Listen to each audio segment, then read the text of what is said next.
I am Claire, 33 years old, and I used to think the man I married was my protector. I was rushing to work one morning and accidentally grabbed my husband's phone instead of my own. As soon as I boarded the train, my sister-in-law called. Before I could even say hello, she started screaming about a $150,000 wire transfer and reminding my husband to keep me distracted so I would not check my company bank accounts. Then she mentioned that someone named Monica needed private preschool tuition paid by Friday. I did not scream or cry. I simply tapped record on my Apple Watch. If you have ever believed the person sleeping next to you had your best interests at heart, you need to hear this. Let me know where you are watching from in the comments below. Hit like and subscribe to see how I legally dismantled an entire family of parasites and sent them straight to federal prison. Growing up, I learned that success requires relentless focus and unshakable boundaries. I built my data analytics firm from a tiny shared workspace into a highly profitable enterprise occupying the 40th floor of a downtown Chicago high-rise. The morning started with my alarm failing to go off, setting a frantic pace for the rest of the routine. I rushed through my shower, threw on my tailored charcoal suit, and headed downstairs to the kitchen of our upscale brownstone. My husband Liam was standing by the marble island, meticulously crafting his morning pour-over coffee. Liam is 35 years old and works as a mid-level manager at a corporate financial consulting firm. He always carries himself with an inflated sense of self-importance.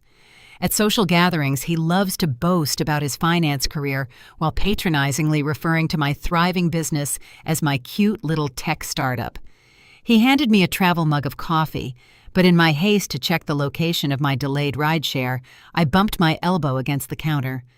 Liam sighed heavily, grabbing a towel with an exaggerated display of patience. He told me I needed to slow down before I caused a real disaster. I mumbled an apology, wiped my hands, and reached for my phone resting next to the coffee maker. We both had the exact same matte black phone cases, a sleek matching set Liam had purchased for us just last month. Without looking twice, I shoved the black device into my coat pocket, kissed his cheek, and ran out the front door into the biting Chicago wind. I navigated the crowded sidewalks and hurried down the steps into the transit station. The train was packed with morning commuters, a sea of gray and black coats huddled together. I squeezed into a corner seat. I reached into my pocket to check my morning schedule. I pressed the power button, and instead of my company logo on the lock screen, a picture of Liam holding a golf club greeted me. I had grabbed his phone by mistake. I figured I would simply message him from my laptop once I reached the office and arranged to swap phones during my lunch break. I slipped the phone back into my hand, watching the city buildings blur past the train window. Suddenly, the device vibrated violently against my palm. The screen lit up with an incoming call. The caller displayed the name Rachel. Rachel is Liam's 31-year-old sister. She is deeply entitled, notoriously lazy, and constantly looking for handouts. She and her husband Trey were the ultimate opportunists. Trey is an African-American man who spends his days bragging about his grand vision to open an exclusive fine dining fusion restaurant. The only problem is that Trey has absolutely zero culinary background, no business plan, and completely empty pockets. They frequently begged Liam for financial favors, always expecting us to foot the bill for their lavish lifestyle choices. Figuring Rachel might be calling to complain about our upcoming family dinner arrangements, I swiped the green button to accept the call. I intended to quickly explain the phone mix-up and tell her to call my office line. I brought the speaker to my ear and opened my mouth to speak. Before a single sound could escape my lips, Rachel's shrill voice blasted through the receiver with frantic, aggressive energy. "Did you wire the $150,000 yet?" she demanded, completely skipping any normal greeting. "You need to hurry up. Trey is sitting at the commercial real estate broker's office right now. He is just waiting on the funds to clear so he can finally sign the lease for the restaurant space." I froze. My breath caught in my throat. $150,000. What on earth was she talking about? Rachel did not stop for breath. Her voice dropped to a conspiratorial hiss. "You better keep that idiot Claire distracted today. Take her out to dinner or buy her something shiny. Just do whatever it takes so she does not check her company operating accounts until the money is completely washed through Trey's business. You know exactly how psychotic she gets when she reviews the end-of-month ledger." The train rattled loudly over the metal tracks. "Oh, and before I forget," she continued casually, Monica texted me this morning. She said you need to send the money for the kids' private preschool tuition by Friday. She is threatening to call Claire directly if you do not pay up. You really need to keep your baby mama happy, Liam. We cannot risk everything blowing up right before the restaurant launch. I did not scream or cry or drop the phone. I simply raised my left wrist, tapped the record application on my Apple Watch, and silently ended the call. The train plunged into absolute darkness. My husband was a thief. I smiled. The train shot out of the dark tunnel into the bright morning light. I had 30 minutes left before my stop. I stared at the sleek black device, the screen locked, demanding a passcode. Liam changed it months ago, claiming his corporate security policy required a complex sequence. I closed my eyes and scanned through years of shared history. Liam was a creature of predictable habits. He lacked imagination for true security. I remembered the combination he used for his old athletic club locker when we first started dating. It was a simple sequence combining his mother Beatrice's birth month and the year he secured his first junior management position. I typed the 6 digits. The phone unlocked instantly, bypassing all security. Crossing this digital boundary would permanently obliterate the life I built over the last 10 years. But that life was already a carefully constructed illusion. As I opened his financial applications, my mind drifted to the Sunday dinners I endured with his family. Richard and Beatrice always treated me with a barely concealed layer of condescension. To them, my data analytics firm was a cute little startup, a temporary hobby to keep me busy until I assumed my proper role as a submissive wife. They praised Liam's mid-level finance job as the true pillar of our household. Beatrice would loudly commend him for carrying the financial weight of our marriage, ignoring the factual reality that my company generated 10 times his annual salary. Liam never corrected them. He simply soaked up their adoration, playing the role of the exhausted provider. Now I understood why he needed them to believe that false narrative. He was using my wealth to build an empire of lies. I scrolled past the text threads and tapped directly on his photo gallery app. The main grid was perfectly curated for public consumption. There were pictures of our recent anniversary dinner photos of his weekend golf outings and endless snapshots of his overpriced sports car. It was the flawless digital footprint of a loyal husband. But I knew how to look deeper. I navigated to the album settings and located the hidden folder icon. It required the passcode one more time. I entered the digits and the folder opened to reveal hundreds of concealed images. I stared at the screen, my heart beating with a slow, controlled rhythm. The most recent uploaded photos documented a lavish birthday party for a 3-year-old boy. The event was hosted at an expensive indoor playground facility, complete with customized banners and catered food. I swiped through the high-resolution images, taking in the smiling faces of the invited guests. There was Rachel laughing loudly and holding a wrapped gift box. Standing next to her was her husband, Trey. As an African-American man who constantly boasted about his sophisticated palate and imminent culinary empire, Trey looked completely in his element, holding a massive slice of gourmet cake and toasting the camera. Trey did not even know how to sear a basic steak, yet he strutted around the expensive party acting like a hospitality mogul. I swiped to the next photo. The breath left my lungs.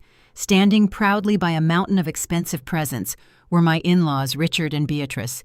Beatrice was glowing with an unrestrained joy I had never once seen her direct toward me. She was warmly hugging a young, attractive woman with long, dark hair. This had to be Monica, the exact woman who desperately needed my money to urgently pay for private preschool tuition, the woman who was threatening to expose the secret I was holding in the palm of my hand. I continued swiping my finger, moving methodically across the glass. I found numerous group shots, intimate, candid moments, and heavily posed family portraits. They were all celebrating together: Rachel, Trey, Richard, Beatrice, Liam, and Monica. They looked exactly like a perfect, happy family. They were smiling brightly, sharing inside jokes, and reveling in a luxurious life funded entirely by my grueling 80-hour work weeks and corporate success. They had sat at my dining table, drank my expensive wine, and slept in my guest rooms, all while harboring this massive betrayal. Then I landed on the final picture stored in the album. It was a sharp close-up shot of the birthday boy. He was wearing a tiny tailored suit sitting high up on Liam's broad shoulders. The boy was looking directly into the camera lens with absolute confidence. I zoomed in tightly on the child's small face. The physical resemblance was undeniable and an absolute biological certainty. He had Liam's exact strong jawline, the same distinct slope of his nose, and those familiar piercing eyes, the eyes I had looked into every night before, falling asleep, the eyes of a man who had sworn absolute loyalty and promised a beautiful future. The boy was exactly 3 years old. That meant Liam had started this affair during the exact same period my company was navigating its toughest early expansion phase. While I was pulling endless all-nighters at the downtown office to secure our shared financial future, he was busy creating a totally secondary family behind my back. The train's automated voice announced my destination stop. I locked the phone screen and slipped the device back into my coat pocket. The absolute reality of the situation washed over me with crystal-clear precision. The entire family knew all about the ongoing affair. They had welcomed his mistress with wide-open arms. They had joyfully embraced his illegitimate child. Worst of all, they had happily conspired together to use my hard-earned money to fully fund this secret existence. They truly thought I was just a blind, obedient cash cow.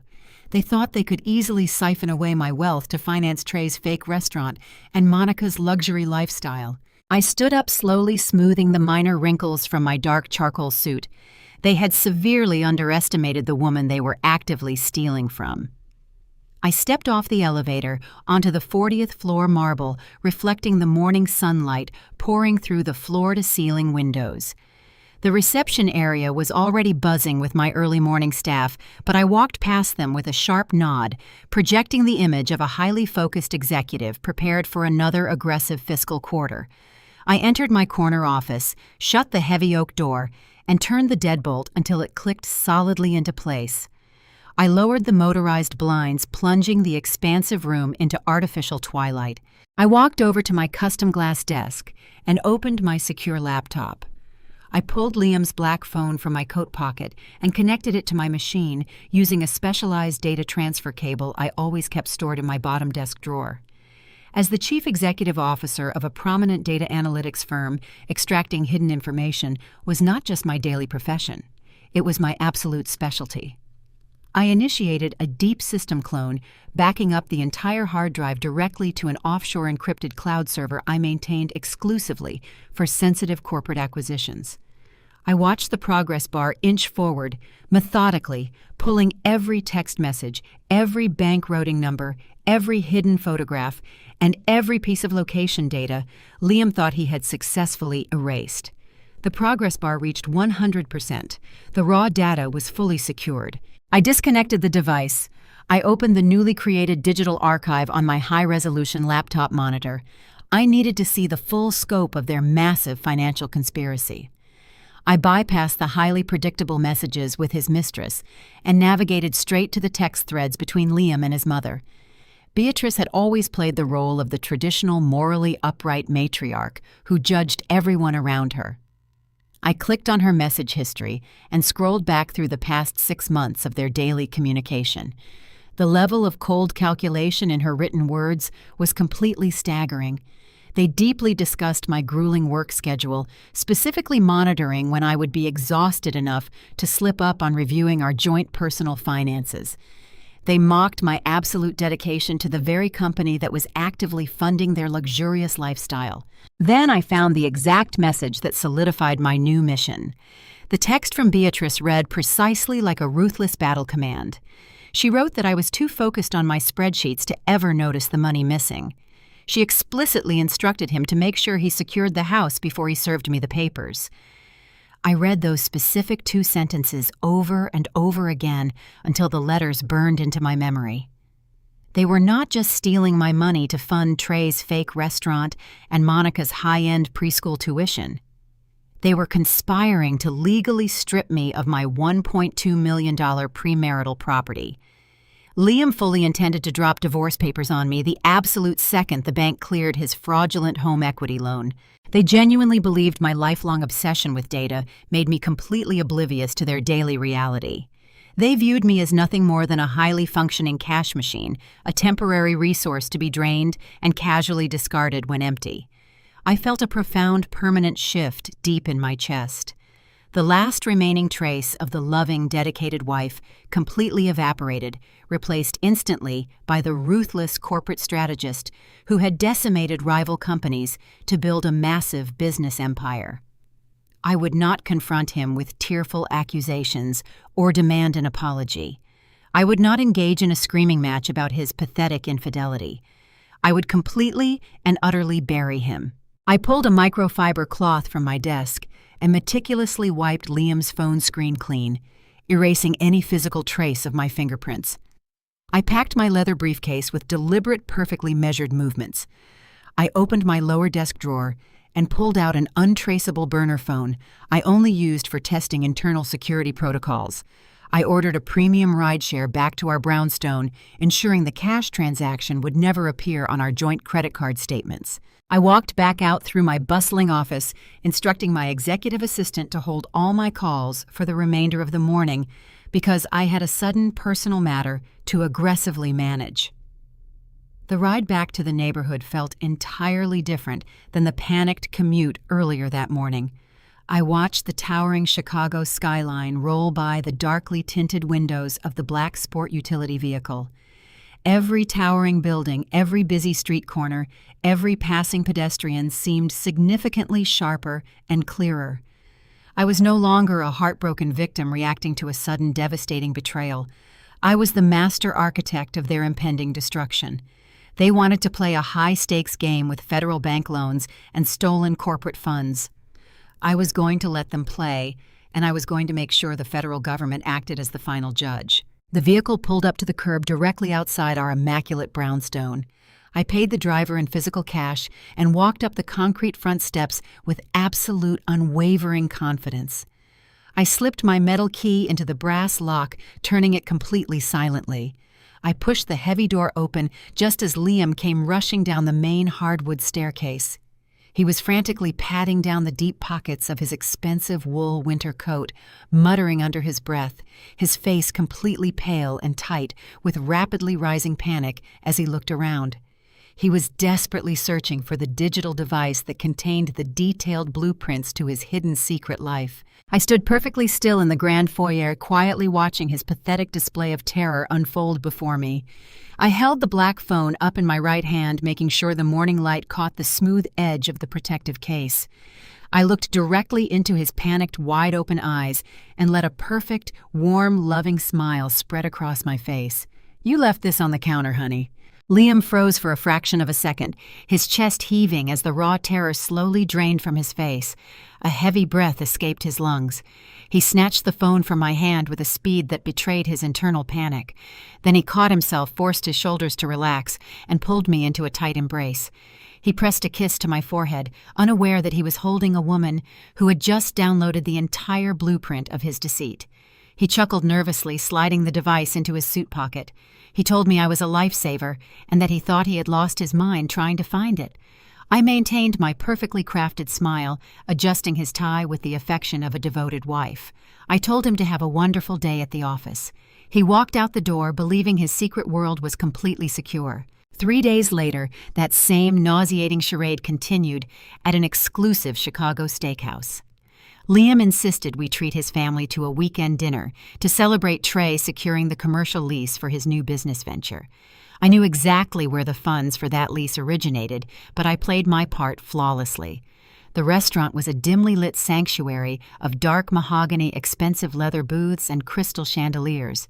We were seated at a large round table right in the center of the main dining room.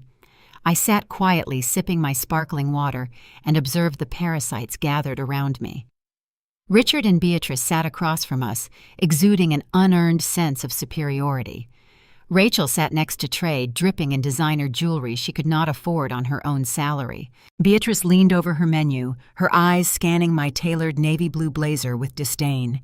She let out a soft, theatrical sigh designed to capture the attention of the entire table. She announced loudly that women running companies just lose their feminine touch. She shook her head and declared to the group that they should all thank God Liam is the real provider of our household. The sheer audacity of her statement hung in the air. This woman was actively orchestrating the theft of my money, yet she still felt entitled to diminish my accomplishments. Liam simply chuckled, patting my hand condescendingly, and told his mother I was doing my best. I did not argue. I did not defend my wardrobe or my massive corporate income. I just let a serene smile touch my lips and took a slow sip of my Cabernet. Let them enjoy their fantasy a little while longer. Trey immediately redirected the spotlight onto himself. He summoned the waiter, projecting the arrogant confidence of a self-made millionaire. Without consulting anyone else, Trey ordered the colossal dry-aged tomahawk ribeye steak. He then demanded a specific $300 bottle of imported red wine. He tossed the menu onto the table and leaned back, spreading his arms wide. He proclaimed his new fine dining fusion restaurant would completely revolutionize the city. He boasted his unique culinary vision would make him the absolute king of the Chicago culinary scene. He talked endlessly about flavor profiles and VIP tasting menus. It was a spectacular performance coming from a man who burned scrambled eggs. He spun a tale of inevitable wealth and fame. When the waiter brought the drinks, Trey casually pushed the appetizers toward my side of the table. He fully expected me to pick up the check exactly as I had done for every family gathering over the past 5 years. He was dining like a king on the stolen dime of the very woman he was actively betraying. I watched them feast. They devoured the expensive meat and drank the premium wine with ravenous enthusiasm. Rachel loudly discussed the expensive interior decor she planned to purchase for the restaurant. Richard and Beatrice nodded along, offering useless business advice gleaned from television shows. Liam played the benevolent patron, offering Trey encouraging words about commercial entrepreneurship. It was a grotesque display of collective delusion. They were eating my money, celebrating the theft of my funds, and laughing in my face. My heart rate remained completely steady. The burning anger from the train had solidified into a block of absolute ice. The dinner stretched on for 2 agonizing hours. Finally, the waiter approached our table carrying a black leather folder. As expected, Liam made no move to reach for it. Trey was conveniently looking the other way, engrossed in a story about future Michelin stars. Beatrice and Richard were busy admiring the dessert menu. I reached across the tablecloth and pulled the folder toward me. I opened it and glanced at the bottom line. The total came to exactly $1,200.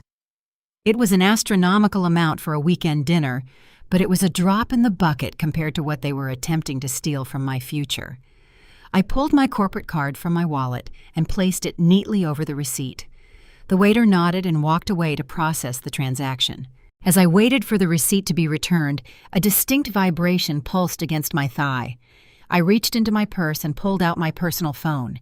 It was not a text message or a standard email notification. It was a specialized security alert. Yesterday, I had carefully and secretly installed a highly sophisticated spyware program onto Liam's personal laptop while he showered. I needed absolute visibility into his digital movements at home during this critical phase. The flashing alert indicated that a new document had just been downloaded onto his hard drive. I tapped the notification, entering my security key to view the intercepted data logs. The file name appeared in stark white letters against the dark background of the tracking application. He had just successfully downloaded a PDF document titled Second Mortgage Application. I stared at the harsh, glowing text on my screen for a long moment. The trap was rapidly closing. The drive back from the steakhouse was a masterclass in psychological endurance. Liam held my hand in the back of the luxury sedan, his thumb tracing soothing circles over my knuckles, while his mind undoubtedly calculated the exact timeline of my financial ruin. I played the exhausted executive perfectly. I rested my head against the cool leather seat, claiming the heavy dinner, and the expensive wine had finally caught up with my demanding work schedule. We entered our brownstone, and within 45 minutes, the steady rhythmic sound of Liam breathing heavily filled our master bedroom. He was in a deep sleep, completely sedated by the sheer arrogance of his own perceived brilliance. I slipped out from under the heavy down comforter, my bare feet silent against the hardwood floor. I bypassed the main hallway and moved silently into my private home office. I closed the solid oak door behind me, ensuring the locking mechanism did not click loudly. I did not turn on the overhead lights. The only illumination came from the sharp blue glow of my secure laptop screen as I booted up the system and accessed the remote spyware dashboard. The intercepted file was waiting for me in the secured digital vault. I opened the document titled Second Mortgage Application. The sheer audacity of the paperwork practically burned my eyes. Liam had initiated a massive equity extraction against our primary residence. But this was not just any shared property. This brownstone was my exclusive premarital asset, a $1.2 million estate I had purchased entirely with my own corporate dividends 3 years before Liam ever placed a ring on my finger. He had no legal claim to the deed. Yet there on the second page of the digital document was a meticulously forged signature, my signature. He had flawlessly replicated my handwriting to legally add his name to the property title and apply for a massive $500,000 cash-out refinance.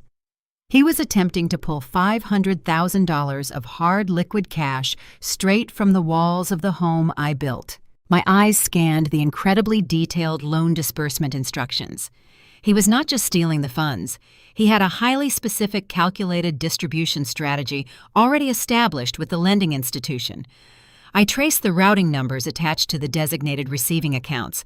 The first wire transfer totaling $250,000 was scheduled to hit an escrow account managed by a premium real estate brokerage specializing in downtown high-rises. I cross-referenced the broker information with a quick corporate database search. The funds were locked in as a massive down payment for a luxury penthouse condo in one of the most exclusive zip codes in the city. The primary listed resident for this new luxury property was Monica. He was using the equity from my home to buy his mistress and his illegitimate 3-year-old son a spectacular sky-high fortress. The remaining $250,000 was explicitly routed to a newly formed commercial bank account. The registered business entity was named King's Culinary Group. This was Trey's absolute fantasy of a restaurant. Liam was systematically draining every ounce of my personal wealth to simultaneously finance his brother-in-law's fake hospitality empire and purchase a lavish lifestyle for his secret second family. I pulled up the corporate registration filings for the limited liability company online. Trey was listed as the sole proprietor, but Liam was documented as the primary financial guarantor. They had structured the business entity to shield Liam from operational liability while granting him total access to the incoming stolen capital. It was a textbook money laundering setup designed by someone who thought they were far smarter than the federal government. I leaned back in my ergonomic desk chair, the cold leather pressing against my spine. A bizarre sense of absolute clarity washed over me. I dug deeper into the hidden financial ledgers I had cloned from his phone. I needed to see his complete exit strategy. If he successfully pulled $500,000 in fraudulent equity, he would not stick around to wait for the inevitable bank audits. I opened a folder containing his recent credit card statements. A massive outgoing payment caught my immediate attention. It was a $40,000 wire transfer labeled simply as legal retainer. I copied the payee routing information and ran it through the State Bar Association registry. The account belonged to a notorious family law firm in downtown Chicago. The lead partner was a ruthless divorce attorney famous for executing hostile asset seizures and leaving spouses completely destitute. The entire puzzle snapped together with terrifying perfection. Liam had mapped out my complete destruction down to the very last hour. He planned to forge the mortgage documents, wait for the $500,000 loan to clear wire the cash directly to Monica and Trey, and then immediately serve me with aggressive divorce papers before the bank ever realized the signatures were fake. By the time the federal lending institutions caught the fraud, the money would be completely untraceable, shifted through offshore corporate accounts, and I would be left fighting a massive legal battle just to keep the roof over my head.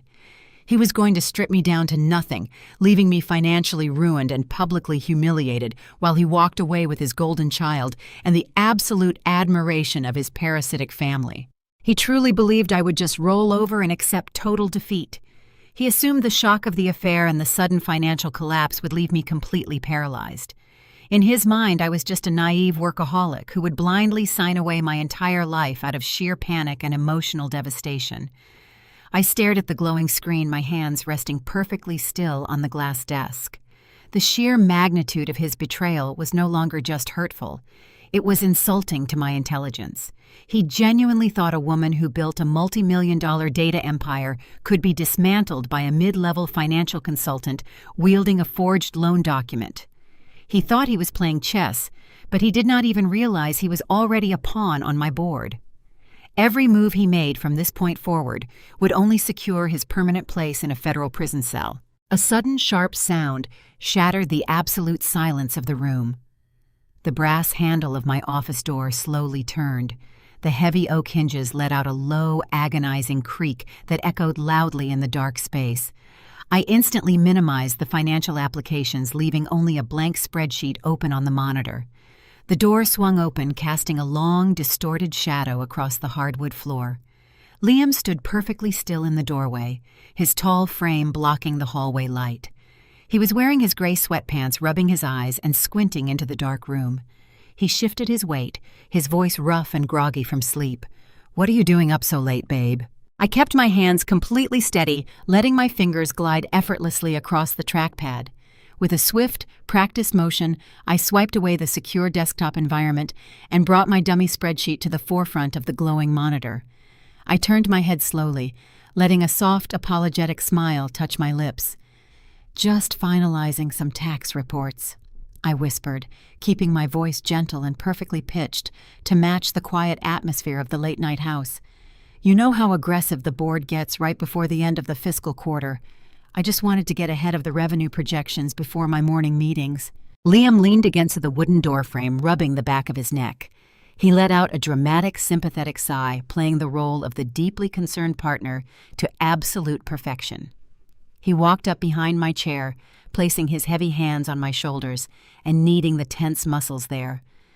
"You work way too hard, Claire," he murmured, kissing the top of my head. "The company will survive if you get a full 8 hours of sleep. Come back to bed. You are going to burn yourself out at this rate." The sheer hypocrisy of his words made my stomach churn. He was actively standing over my shoulder, pretending to care about my physical well-being, while simultaneously orchestrating a plot to steal $500,000 and leave me homeless. I closed the laptop with a soft click, stood up and leaned into his chest. I wrapped my arms around his waist, resting my cheek against the soft cotton of his shirt. "You are right," I said softly. "Let us go to sleep." I walked back down the dark hallway with the man who was actively plotting my total destruction. I climbed into our expensive king-size bed, pulled the heavy duvet over my shoulders, and lay perfectly still in the dark. I listened to his breathing slow down and deepen. He fell asleep within minutes, completely unbothered by his own treachery. I stayed awake until dawn, my mind racing with legal statutes, federal fraud definitions, and the exact timeline of my counterattack. The next morning unfolded like a carefully choreographed stage play. I walked into the kitchen wearing a crisp white blouse and a tailored black skirt projecting the image of a woman entirely consumed by corporate responsibilities. Liam was already dressed in his sharp gray suit. He was standing by the espresso machine, humming a cheerful tune. He turned around as I entered, a bright, overly enthusiastic smile plastered across his face. "Morning, beautiful," he said, handing me a steaming mug of perfectly brewed coffee. He had even added the exact splash of oat milk I preferred. It was a terrifyingly good performance. Before I could even take my first sip, he casually reached onto the marble kitchen island and picked up a thick stack of printed documents. He tapped the edges against the counter to align them, executing a practiced, nonchalant shrug. "Hey, my accountant needs you to sign these tax disclosures for our joint filings," he said, his tone light and breezy. "Just standard routine stuff. We need to get them expedited before the weekend so we do not face any late penalties. I tabbed all the signature lines for you to make it quick." He handed the stack of papers to me, along with a heavy silver pen. He leaned against the counter, crossing his arms and taking a slow sip of his own coffee.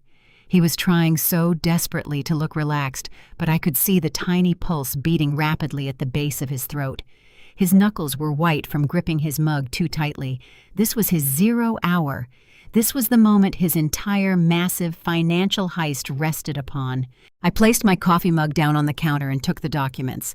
I let out an exasperated sigh, playing the annoyed, overworked executive who hated dealing with domestic paperwork. "Can this not wait until tonight?" I asked, flipping casually to the second page. "I have a massive conference call in 45 minutes. Liam chuckled nervously, shifting his weight from his left foot to his right. "Come on, Claire. It will take 2 seconds. You know how annoying the accounting department gets.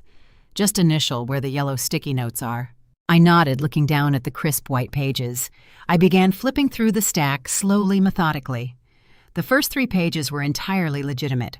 They were standard tax documents, federal disclosure forms, and basic joint filing agreements. It was the perfect boring camouflage.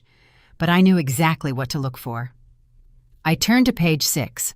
My eyes scanned the dense legal jargon hidden beneath a generic-looking cover sheet. My heart turned to absolute ice. There it was, buried right in the middle of the stack, a sweeping, comprehensive power of attorney document. If I signed it, I would be legally granting him total unrestricted control over my personal assets, my business holdings, and my bank accounts. I kept my facial expression completely blank, portraying utter boredom as I flipped to page 8. The audacity of this man was breathtaking. Sitting right behind the power of attorney was the signature page for the massive home equity loan application. It was the final authorization required by the bank to pull $500,000 in cash directly out of the equity of my premarital brownstone, the exact funds he planned to wire to Trey's fake restaurant and Monica's luxury real estate broker. He was standing 2 feet away from me, casually drinking his coffee, waiting for me to legally hand him the weapon he would use to execute me. He thought my corporate exhaustion would blind me to the fine print. He thought I was just a rich, gullible fool. I reached the final page. Liam stepped closer, pointing his finger directly at the bottom line marked by a bright yellow sticky note. "Just right there at the bottom," he said, his voice cracking ever so slightly, and then one more initial on the previous page. I gripped the heavy silver pen in my right hand. The weight of the metal felt grounded. I did not rush. I let the silence in the kitchen stretch out for 5 agonizing seconds. I wanted him to sweat. I wanted him to feel the excruciating tension of the moment. I slowly lifted my head and looked Liam dead in the eye. His smile wavered slightly, a microscopic flash of sheer terror passing behind his dark pupils. He was holding his breath, waiting to see if his entire house of cards was about to collapse. I held his gaze with a look of absolute unwavering affection. Then I pressed the ink to the paper. I did not sign my actual name. To the untrained eye, the looping cursive across the bottom of the home equity loan and the power of attorney document looked exactly like my standard corporate signature. But it was a meticulously crafted fake. 4 years ago, when my company was finalizing a highly sensitive merger, my corporate security team brought in a former federal forensic handwriting expert. He taught me how to create a duress signature, a highly specific, distinctively altered version of my handwriting designed exclusively for fraudulent contracts or forced agreements. I altered the sharp angle of the capital C, disconnected the fluid loop of the lowercase l, and completely changed the pressure mapping on the final lettering. Any certified forensic document examiner would take one glance under high magnification and instantly declare it a forgery. It is legally provable as a fraudulent signature in any federal court in the United States. I initialed the yellow sticky notes and signed the final page with this exact, heavily flawed script. I handed the thick stack of papers back to Liam. He took the documents from my hand. I watched his chest rise and fall as he quickly flipped to the back page to verify the dark blue ink. A massive, visible wave of relief washed over his entire body. The tight lines of anxiety around his mouth instantly vanished. He beamed at me, leaning in to kiss my cheek with profound enthusiasm. He told me I was the best and that he would drop these off with the accountant before his morning stand-up meeting. He grabbed his Italian leather briefcase and practically sprinted out the front door, eager to finalize his grand theft.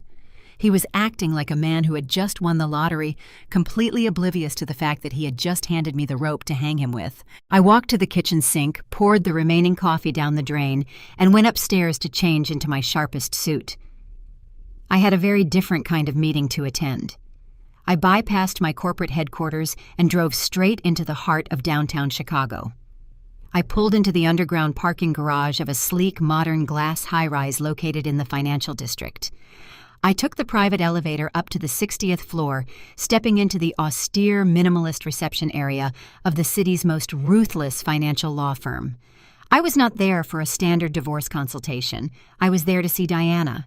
Diana is 45 years old, a former federal prosecutor turned elite corporate attorney who specializes exclusively in complex financial crimes, racketeering, and aggressive asset recovery. She spent a decade putting white-collar criminals behind bars for the Department of Justice before moving to the private sector. She is cold-blooded, fiercely intelligent, and views the American legal system as a strategic chessboard where she absolutely refuses to lose. Her office was a massive corner suite with panoramic views of Lake Michigan, completely devoid of personal photographs or warm decorations. It was a room designed solely for executing corporate casualties. I sat in the stiff leather chair across from her custom steel desk and handed over the encrypted flash drive containing the cloned contents of Liam's phone.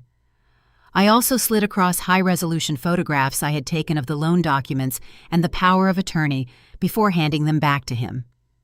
Diana plugged the drive into her secure terminal. I sat in absolute silence as she methodically reviewed the audio recording of Rachel demanding the stolen funds, the photographs of the secret 3-year-old child, and the intercepted PDF of the $500,000 second mortgage application. Her sharp, dark eyes scanned the glowing screen. She did not display an ounce of shock, anger, or pity. Instead, a slow, terrifyingly predatory smile spread across her face. She saw the exact same legal angles I did. The trap was now fully operational, and Liam was blindly walking right into the center of the kill zone. Diana leaned back in her chair and steepled her fingers. She looked at me with absolute professional admiration. She explained the legal reality of my situation with clinical precision. She told me that if I stopped him today, if I walked into a standard family law clinic to file for separation, this would just be a messy, drawn-out divorce. Family court judges in Illinois see infidelity and hidden assets every single day. He would hire a sleazy lawyer, claim my business funds were marital property, and demand spousal support. He might get a slap on the wrist for moving money around, but he would ultimately walk away with a significant portion of the wealth I built. Diana leaned forward, her voice dropping to a sharp, commanding tone. She explained that if I let him take those documents and submit them to a federally insured lending institution, the entire landscape shifts drastically. The moment he transmits that forged application across banking networks to extract $500,000, he crosses state lines digitally. It elevates from a standard domestic dispute directly into a federal felony. We were going to let him commit wire fraud and bank fraud under Title 18 of the United States Code. We were going to let him lock himself inside a maximum security federal prison cell. But first, we absolutely needed to ensure the physical asset he was trying to leverage was completely untouchable and shielded from any external financial claims. Diana reached into her heavy steel filing cabinet and pulled out a massive, meticulously tabbed binder. She dropped it onto the desk between us with a resounding thud. It contained the complete legal framework to establish an irrevocable blind trust. She slid a titanium pen across the glass surface toward my waiting hand, her predatory smile returning to her face. Let us make sure that when he tries to steal the house, he is actually stealing from a federally protected entity. I slowly took the heavy titanium pen from Diana and finally began signing my name. This time, I deliberately used my real legally binding signature. We spent the next 4 hours executing a massive and complex financial restructuring. Diana moved with the precision of a surgeon. First, we tackled the deed to the $1.2 million brownstone. We executed a quitclaim deed completely transferring the property from my individual name directly into the newly established irrevocable blind trust. The exact moment the certified notary firmly stamped the formal document, the entire house legally vanished from my personal portfolio. Next, we moved to my corporate assets. As the sole founder and chief executive officer of my data analytics firm, I held 90% of the controlling shares. We restructured the corporate hierarchy, placing my entire equity stake into the protective shell of the trust. We then systematically and ruthlessly targeted my liquid capital. Every high-yield savings account, every mutual fund, and every private investment portfolio was aggressively liquidated and routed into the trust's heavily fortified federal accounts. Diana set up an independent fiduciary to manage the trust, meaning I officially relinquished all direct control over my own wealth. By 2 o'clock in the afternoon, the transformation was totally complete. On paper, I was completely destitute. I owned absolutely nothing. I was just an employee collecting a modest salary. If Liam tried to sue me for alimony or claim half of my assets in a divorce settlement, his sleazy lawyer would find empty bank accounts and 0 property deeds. He was preparing to steal from a woman who, financially speaking, simply did not exist anymore. I thanked Diana, packed the copies of the trust documents into my leather briefcase, and headed back to my downtown corporate office. The real show was about to begin. I sat at my glass desk and opened my secure administrative banking portal. I had given Liam limited access to a secondary corporate operating account years ago, so he could manage minor household expenses without bothering my accounting team. He had kept his activity minimal and completely unsuspicious until now. I kept the banking dashboard open on my secondary monitor while I reviewed data models on my primary screen. I knew he was going to make his move today. Rachel had explicitly demanded the funds on the morning train ride, and Liam was terrified of disappointing his demanding sister and his impatient mistress. At precisely 3:14 in the afternoon, a bright red notification banner flashed across the top right corner of my screen. A new outbound wire transfer had been successfully initiated. I clicked on the alert to view the detailed transaction logs. The fully authorized user was officially listed as Liam. The total transfer amount was exactly $150,000. The designated receiving account belonged to King's Culinary Group, the fraudulent limited liability company registered entirely to my brother-in-law Trey. I watched the status indicator shift from pending to processing and finally to completed. The funds were gone. He had actually done it. He had crossed the line from a cheating, deceitful husband into a literal corporate embezzler. He had just stolen federal funds across state lines to finance a fake fine dining fusion restaurant for a man who possessed absolutely 0 culinary skills. My chest swelled with a dark, triumphant energy. He took the bait perfectly. Any normal business owner would immediately panic, freeze the accounts, and call their spouse screaming about the missing money. I did the exact opposite. I picked up my office phone and dialed the direct emergency line for my corporate banking liaison. I identified myself using my secure merchant codes and informed the bank representative that I had just detected a massive unauthorized wire transfer originating from a compromised access point. I explicitly instructed the bank not to reverse the transaction or alert the recipient. Instead, I formally requested that they flag the compromised operating account as a designated honeypot for an ongoing internal fraud investigation. The bank immediately locked down the account architecture, placing specialized tracking tags on the outgoing routing numbers. But I was not finished.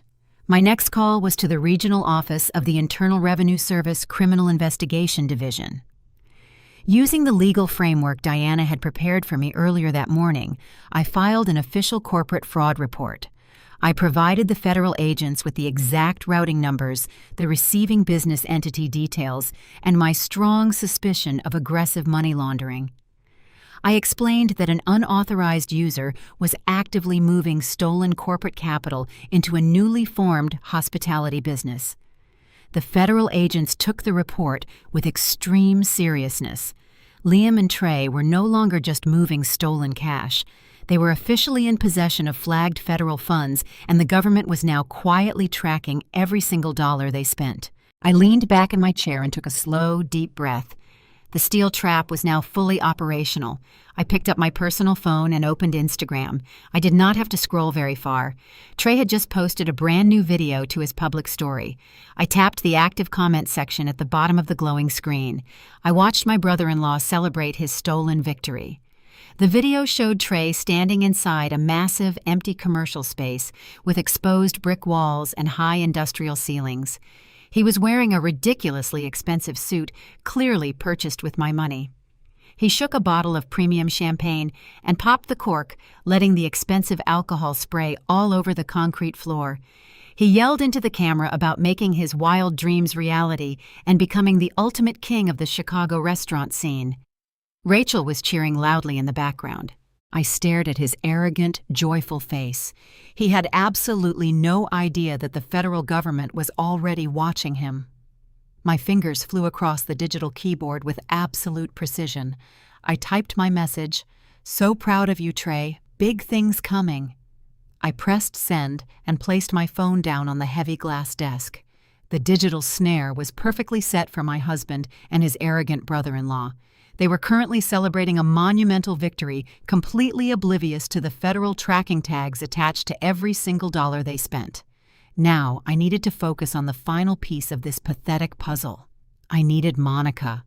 The bank fraud and wire fraud charges would easily destroy Liam and Trey forever. However, I wanted to ensure the mistress who knowingly participated in the theft of my premarital assets faced absolute ruin alongside them in a federal courtroom. I required direct evidence of her active complicity in this scheme. If I could fully prove she knew the funds were illegally extracted from my personal wealth, federal prosecutors would eagerly drag her into the grand jury indictment. I reached out to a private investigator named Gavin, a former intelligence officer known for absolute discretion and ruthless efficiency. I handed him untraceable cash and a single photograph of Monica extracted from Liam's hidden digital vault. I gave Gavin one strict directive. I needed her daily routine mapped out to the exact minute every single day. Within 48 hours, Gavin delivered a highly comprehensive digital dossier directly to my encrypted email. He tracked her movements with terrifying precision. Every Tuesday and Thursday morning, she dropped the 3-year-old boy off at an elite private preschool. Immediately after the drop-off, she spent exactly 2 hours browsing an incredibly exclusive baby boutique in the wealthy Gold Coast neighborhood. She always followed her shopping with a prolonged visit to the artisanal cafe right next door. She lived a life of total leisure while I worked grueling 80-hour weeks. Thursday morning arrived with a sharp, biting chill in the downtown Chicago air. I prepared for my upcoming performance meticulously. I dressed in an immaculate white cashmere coat, draped elegantly over a tailored beige designer dress. I paired the outfit with a rare leather handbag and subtle, highly expensive jewelry. I projected the exact image of a woman possessing massive amounts of disposable income. I instructed my private driver to drop me off a block away from the boutique. I walked through the heavy glass doors of the store at exactly 10:15. The retail space smelled heavily of organic lavender and expensive imported fabrics. I spotted Monica almost immediately. She was standing near the back display, running her hands over an overpriced cashmere stroller blanket. She wore brand-new designer activewear clearly purchased with Liam's stolen credit cards. I approached her slowly, pretending to browse an adjacent rack of imported infant clothing. I picked up a small silk sweater and held it up to the light. I turned to Monica with a polite, sophisticated smile and initiated a casual conversation. I complimented her impeccable fashion sense and asked if she knew whether the silk garments held up well in the wash. She eagerly engaged, visibly flattered that a wealthy woman was asking for her personal advice. Within 5 minutes, we were chatting like old friends. I shifted the narrative, introducing myself as an independent angel investor. I told her I specialized in funding entrepreneurial mothers who wanted to launch luxury lifestyle brands. I watched her dark eyes widen with pure greed. She practically vibrated with excitement. She immediately started talking about her lifelong dream of designing a high-end children's clothing line. She practically begged me to join her for coffee next door to discuss her brilliant business concepts. I graciously accepted her invitation. We walked into the bustling cafe and secured a quiet, isolated table in the far corner. I ordered a simple black espresso. She ordered a highly complex iced vanilla latte. I placed my designer handbag squarely on the table between us. I had already activated the recording application on my personal phone, leaving the microphone perfectly positioned near the slightly open zipper. The device was actively capturing every single sound in pristine 4K audio. I leaned forward, resting my elbows on the table, projecting intense professional interest. I asked her about her background, her lifestyle, and how she planned to fund the initial startup costs for her proposed brand before securing outside investment. She took the bait with astonishing arrogance. She leaned close, completely eager to impress a potential wealthy benefactor. She boasted about her incredibly successful partner, painting a picture of a man who controlled massive amounts of capital. She said her boyfriend was a top-tier finance executive who managed huge portfolios. I raised an eyebrow, feigning impressed curiosity. I asked her if her wealthy boyfriend was willing to finance her new business venture. She let out a loud, confident laugh, waving her manicured hand dismissively. She said he would give her anything she wanted. She leaned even closer across the small table, her voice dripping with smug superiority. She told me she did not need to worry about startup capital because a massive influx of cash was already on the way. She looked me right in the eyes and delivered the exact confession I needed. "He is divorcing his workaholic wife," Monica boasted proudly, stirring her iced latte with her green plastic straw. "He is taking equity out of her oversized mansion to buy me a penthouse next month. He says she is completely clueless about money, so she will not even notice the cash is gone until the ink on the divorce papers is already dry." I kept my expression perfectly composed. The recording app inside my bag captured every single syllable of her malicious confession. She had just admitted to possessing advanced knowledge of a federal bank fraud scheme. She knew the funds were stolen, and she eagerly anticipated the illegal proceeds. I looked at her perfectly styled hair and naive smile. "Wow, she must be really stupid to let him do that to her," I replied with a smile. Monica laughed, tossing her dark hair. She agreed with my assessment of the clueless wife. We finished our coffees, and I promised to review her fictional business plan once drafted. I stood up, retrieved my handbag holding the damning recording, and walked into the brisk Chicago air. The final piece of the federal indictment was now safely in my possession.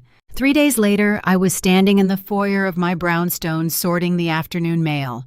Among the usual corporate magazines and utility bills was a massive envelope made of midnight black cardstock.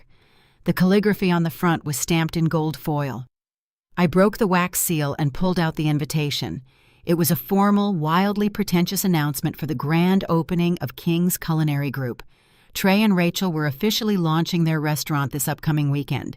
The invitation boasted about an exclusive VIP tasting menu, a red carpet arrival, and premium champagne toasts.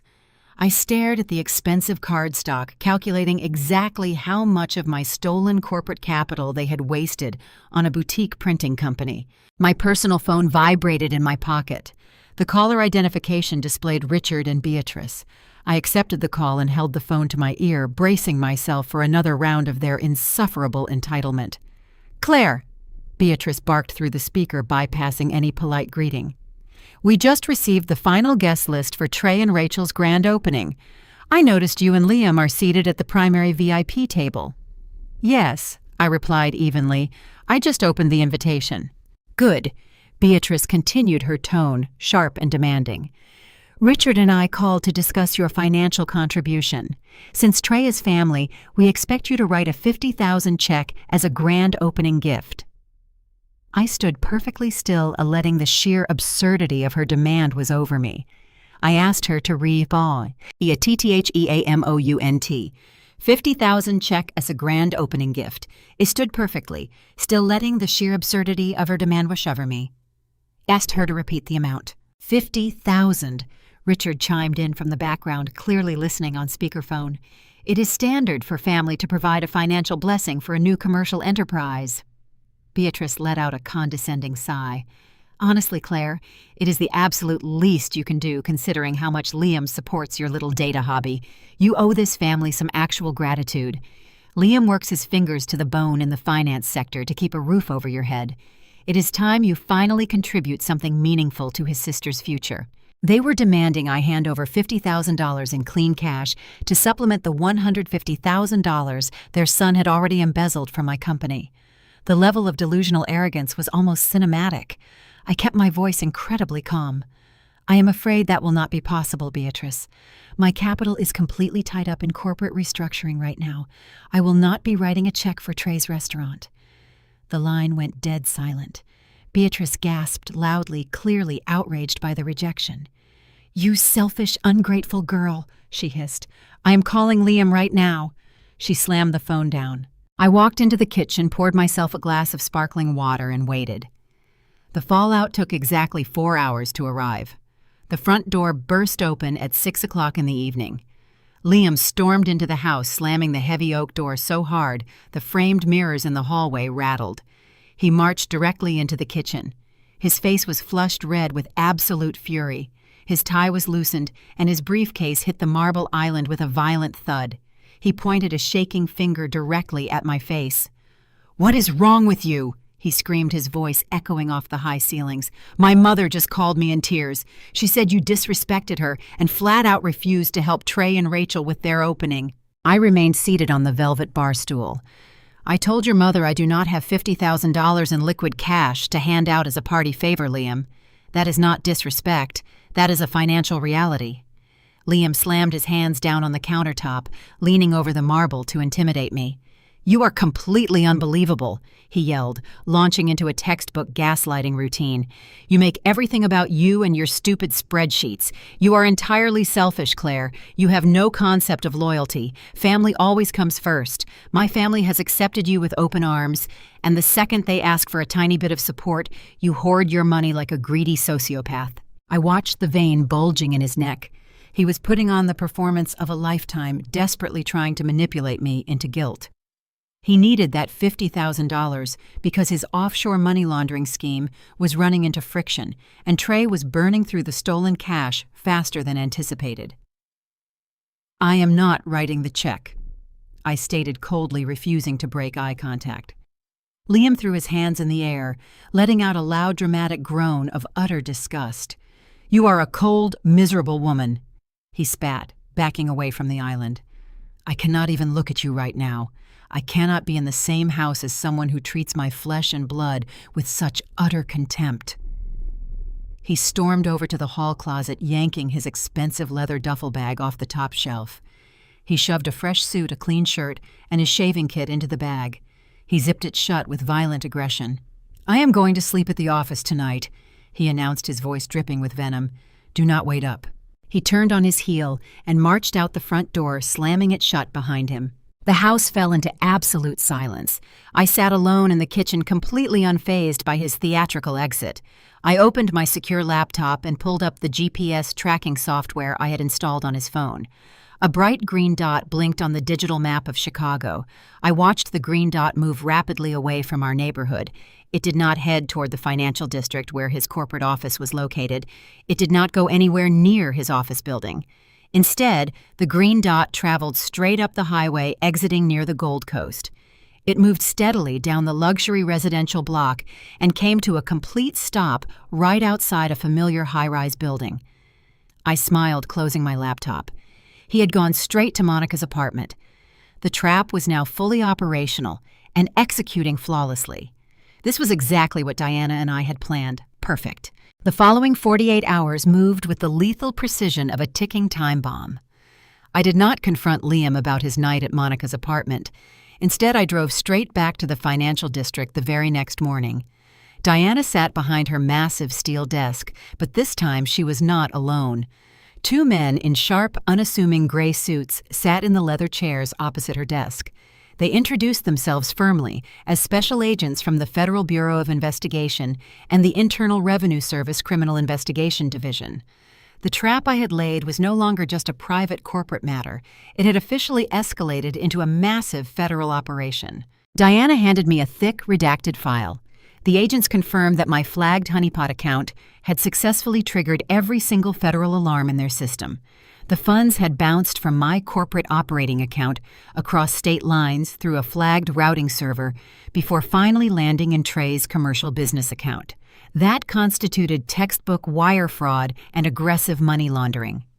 But the federal agents were even more interested in the second piece of the puzzle, the $500,000 home equity loan.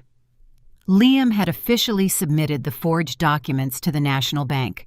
By legally submitting that forged document to a federally insured institution, Liam had committed federal bank fraud. The agents informed me that the funds were scheduled to disperse on Friday morning, exactly 24 hours before Trey's Grand Restaurant opening.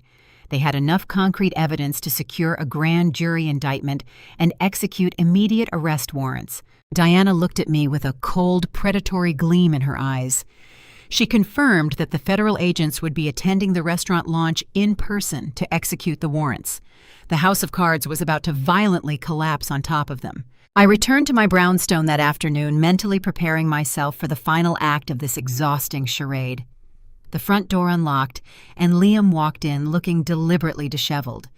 He was playing the role of the exhausted, misunderstood husband to absolute perfection. He acted as though he had spent a miserable night tossing and turning on a rigid office sofa rather than sleeping in the luxurious bed of his mistress. He walked slowly into the kitchen, where I was pouring a glass of sparkling water. He let out a long, heavy sigh engineered to elicit immediate sympathy. He approached me with a pathetic hangdog expression, wrapping his arms around my waist and resting his chin on my shoulder. "I am so sorry for losing my temper last night, Claire," he murmured, his voice dripping with fake contrition. "I have just been under a massive amount of pressure at work. You know how hard I push myself to provide for this family. Sometimes the stress just boils over, and I take it out on the person I love the most. I know Trey and Rachel ask for a lot, and I was wrong to yell at you for setting boundaries. Can you please forgive me?" I turned around in his arms and rested my hands gently on his chest. I looked up at him with wide, apologetic eyes, playing the submissive, deeply remorseful wife he desperately needed me to be. I told him I understood completely and that I was sorry for being so stubborn about the money. I stroked his ego with surgical precision, telling him how much I appreciated his hard work and how lucky I was to have a husband who cared so deeply about his family. Liam soaked up the validation like a dying man drinking water. A smug, triumphant smile briefly flashed across his face before he masked it with renewed affection. He kissed my forehead and stepped back, casually adjusting his shirt cuffs. "By the way," he added, keeping his tone incredibly light and breezy, "my bank finally approved some new financial restructuring I have been working on for our portfolio. We are about to see a massive influx of liquidity. Once the dust settles in a few weeks, I want to take you on a romantic vacation, just the two of us. Maybe a month in Italy or the south of France. We deserve a break from all this chaos." The sheer audacity of his lie was almost poetic. He was talking about the $500,000 fraudulent mortgage clearing. He was using the promise of a lavish European vacation to keep me completely docile while he prepared to serve me with aggressive divorce papers and leave me entirely bankrupt. I smiled warmly, telling him that a trip to Italy sounded like an absolute dream. He kissed me one last time before heading upstairs to shower off the scent of his mistress. With Liam successfully placated, I had one final task to complete before the grand opening. I drove my car to the magnificent mile, navigating the bustling sidewalks until I reached the most exclusive designer boutique in the city. I bypassed the racks of conservative business suits and neutral evening wear. I was not attending this event as a corporate executive or an obedient spouse. I was attending as an executioner. I walked directly to the formal wear section and pulled a stunning floor-length silk dress from the display. It was not a subtle color. It was a deep, striking, unapologetic blood red. I stepped into the private fitting room and zipped the dress up. The garment hugged my frame perfectly, radiating absolute power and total control. It was a dress specifically designed to command the entire room, a stunning dress that demanded absolute attention and offered zero apologies. I purchased the expensive garment in physical cash to ensure absolute secrecy and carried the heavy black garment bag all the way back to my waiting vehicle. I hung the beautiful red dress carefully in my private closet, running my fingers over the smooth silk one last time. It was the perfect outfit for a slaughter. The evening of the grand opening arrived, bringing an electric current that crackled in the air of our brownstone. I stood perfectly still in front of my vanity mirror, studying my reflection with the cold detachment of a general. The blood-red silk dress draped flawlessly across my frame. It was a garment woven from pure defiance, catching the ambient light with every subtle movement. I held a tube of deep crimson lipstick, tracing the sharp outline of my lips with absolute surgical precision. There was no room for error tonight, not a single smudged edge. My appearance had to project an impenetrable armor of absolute control. Down the hallway, the heavy footsteps of my husband echoed. Liam paced frantically back and forth in his tailored black tuxedo, adjusting his silver cufflinks and checking his expensive watch every 10 seconds. He was vibrating with adrenaline and unearned pride. He felt invincible today. The fraudulent $500,000 home equity loan had officially cleared the banking systems that very morning, completely validating his disastrous delusion of supreme intelligence. In his mind, he had successfully conquered the world. He had secured the luxury penthouse for his hidden mistress, financed his brother-in-law's fake culinary empire, and outsmarted his wealthy wife. He thought he was walking into a coronation. He had no idea he was marching to his execution. "Claire, we are going to hit heavy downtown traffic if we do not leave in exactly 4 minutes," Liam yelled from the top of the staircase, his voice tight with nervous energy. "Trey wants us there early for the exclusive VIP red carpet photos. You know how important this is for my family's legacy. Hurry up." I ignored his frantic demands and turned to the sleek marble vanity top. Resting right next to my jewelry box was a thick, heavy manila envelope. This envelope was the ultimate culmination of my grueling 80-hour work weeks and my relentless forensic investigation. I opened the metal clasp and reviewed the destructive contents one final time to ensure absolute perfection. First was a stack of glossy photographs extracted directly from his hidden digital vault. The images vividly depicted the secret 3-year-old birthday party Liam, his mistress, Monica Rachel Trey Richard, and Beatrice, all smiling radiantly around a child who shared my husband's exact genetic facial structure. Second was a highly detailed financial routing document, officially certified by my corporate banking liaison and the Internal Revenue Service Criminal Investigation Division. The spreadsheets clearly tracked the exact flow of the stolen $150,000 from my flagged honeypot account directly into Trey's newly established commercial business ledger. It was the undeniable paper trail of federal wire fraud and aggressive money laundering. Finally, tucked neatly at the back of the envelope was the certified forensic signature analysis report provided by my independent handwriting expert. The document legally proved that the signature on the massive home equity loan application was a deliberate, heavily flawed forgery, elevating Liam's deceit to federal bank fraud. These papers were the heavy artillery required to level their house of cards. I sealed the clasp and slid the thick envelope directly into my oversized structured black leather designer clutch. It fit perfectly concealed from the world. I snapped the magnetic closure of the clutch shut and walked out of the master suite. As I gracefully descended the grand staircase, Liam stood waiting in the foyer. He looked up, and for a brief second his breath actually caught in his throat.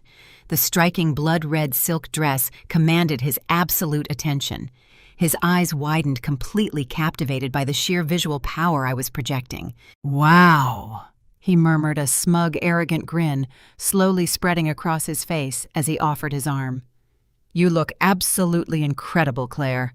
I am so glad you finally decided to dress up and make a real effort for my family tonight. They are going to be thrilled to see you supporting Trey's massive success." I placed my hand on his tuxedo sleeve, maintaining a perfectly composed, icy smile. "I would not miss this night for anything in the world, Liam. I promise your family will never forget what happens this evening." He chuckled, completely missing the lethal double meaning of my words. We walked out the front door and climbed into the back of the waiting luxury town car he had rented specifically for the occasion.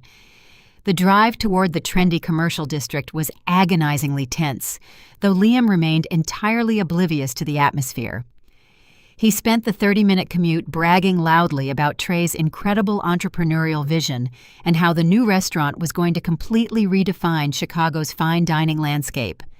He talked endlessly about the imported ingredients, the exclusive guest list, and the brilliant financial strategy that made it all possible. I simply nodded along, staring out the tinted window at the passing city lights, my hand resting firmly over the leather clutch in my lap. The town car finally turned onto the bustling commercial avenue and slowed to a smooth halt. We pulled up directly in front of King's Culinary Group. The venue was blindingly bright, completely bathed in the glow of massive temporary spotlights. A plush red carpet stretched across the pristine sidewalk, surrounded by heavy velvet ropes and aggressive private security guards. The valet immediately rushed forward to open my door, offering a polite bow as I stepped out into the crisp evening air. Through the towering floor-to-ceiling glass windows of the restaurant, I could see the massive scale of their fraudulent celebration. Over 100 prominent guests were packed inside the luxurious space. Local social media influencers were posing for flash photography near the custom-branded entry wall. Wealthy corporate investors milled about sipping premium champagne from crystal flutes, and right in the center of the room, holding court like absolute royalty, stood Rachel, Trey, Richard, and Beatrice. They were laughing loudly, soaking up the unearned admiration. The stage was set. Liam guided me through the heavy glass doors of King's Culinary Group. The moment we stepped inside, the sheer scale of their financial recklessness washed over me. The interior was a cavernous monument to stolen wealth. Crystal chandeliers cast a warm glow over imported marble floors. Waiters in crisp white uniforms circulated through the dense crowd, carrying silver trays loaded with caviar and pouring premium champagne into tall flutes. The air was thick with expensive cologne and the loud chatter of Chicago's social elite. I scanned the room and locked eyes on Trey. He was completely in his element, working the floor with the slick charisma of a politician. He wore a custom velvet dinner jacket that easily cost $5,000. Holding a glass of bourbon, he entertained a group of wealthy local investors.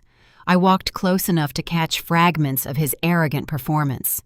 He was loudly boasting about his relentless work ethic, claiming this restaurant was the ultimate result of his grueling self-made journey. He entirely omitted the fact that his culinary empire was built on federal wire fraud. Standing nearby was Rachel, looking like a walking advertisement for stolen credit cards. She wore a heavily beaded designer gown, but it was the jewelry that caught my attention. She was dripping in newly purchased diamonds. A glittering tennis necklace rested against her collarbone, and massive diamond drop earrings swung every time she tossed her head back to laugh. She looked incredibly smug, basking in a luxury lifestyle she had not earned a single penny to secure. Before I could process the sickening display of my embezzled funds, my in-laws descended upon us. Beatrice and Richard pushed through the crowd, their faces flushed with absolute triumph. Beatrice wore an ostentatious silver pantsuit, clutching her champagne like a scepter. Richard looked equally pompous in a black tuxedo. They immediately grabbed Liam by the shoulders, pulling him into a theatrical embrace. They acted as though he had just conquered a foreign nation. Beatrice turned her attention to a group of wealthy couples standing right behind them. These were their elite country club friends, people they desperately wanted to impress. Beatrice grabbed my arm, her manicured nails digging into my silk sleeve, and pulled me forward. She gestured vaguely in my direction with her flute. She introduced me as Liam's wife, letting out a short, dismissive laugh before adding that I just do some computer stuff from home. The country club friends offered polite, disinterested nods before turning right back to my husband. Richard slammed a heavy hand down on Liam's back, booming with paternal pride. He loudly proclaimed to the circle of friends that Liam was the primary financial investor behind this incredible launch. He boasted that his brilliant son had single-handedly financed Trey's massive culinary dream, providing all the startup capital out of his own successful financial portfolio. Liam puffed out his chest, soaking up the unearned admiration from the wealthy crowd. He smiled modestly, claiming he simply wanted to support family because family always comes first. I stood perfectly still in my blood-red dress, my hand gripping my leather clutch. I simply smiled and took a slow, measured sip of my sparkling water. They were publicly parading my wealth as their own, actively writing me out of the financial equation while standing inside a building I had unknowingly purchased. The level of disrespect was absolutely staggering, but I refused to let my calm facade crack. The deeper they dug their hole of lies, the harder the inevitable fall would be. I watched them congratulate each other. Suddenly, the upbeat background music faded into silence. A sharp clinking sound echoed across the room. Trey was standing on the raised stage near the back of the dining area, tapping a spoon against his crystal champagne flute. The crowd immediately quieted down, turning their attention toward the stage. The grand opening speeches were about to begin. Liam grabbed my hand and pulled me toward the front row, ensuring we had the best possible view of the impending performance. Trey gripped the microphone, looking over the sea of faces. He paused, taking a deep breath to feign emotion. He began his speech by talking about his difficult journey, painting himself as an underdog who overcame massive obstacles to build this restaurant. Then his voice cracked on cue. He looked directly down at our table and pointed a shaking finger at Liam. He wiped a fake tear and told the crowd none of this would be possible without his amazing brother-in-law. He praised Liam for his unbelievable generosity, calling him the true savior of the family who made his culinary dream a reality. The crowd erupted into loud applause. Liam beamed, raising his glass in a humble salute. The applause eventually died down, and Trey handed the microphone over to his wife.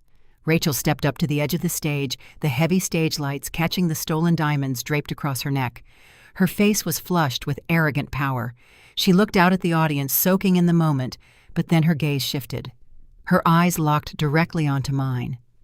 The smug, self-satisfied smile dropped from her face, replaced by a look of pure, unadulterated venom. She gripped the microphone tightly, her voice ringing out through the surround sound speakers, sharp and completely malicious. She announced she wanted to give a special thanks to those who actively tried to hold them back. She stared dead into my eyes, ensuring every person in the venue followed her line of sight right to where I was standing.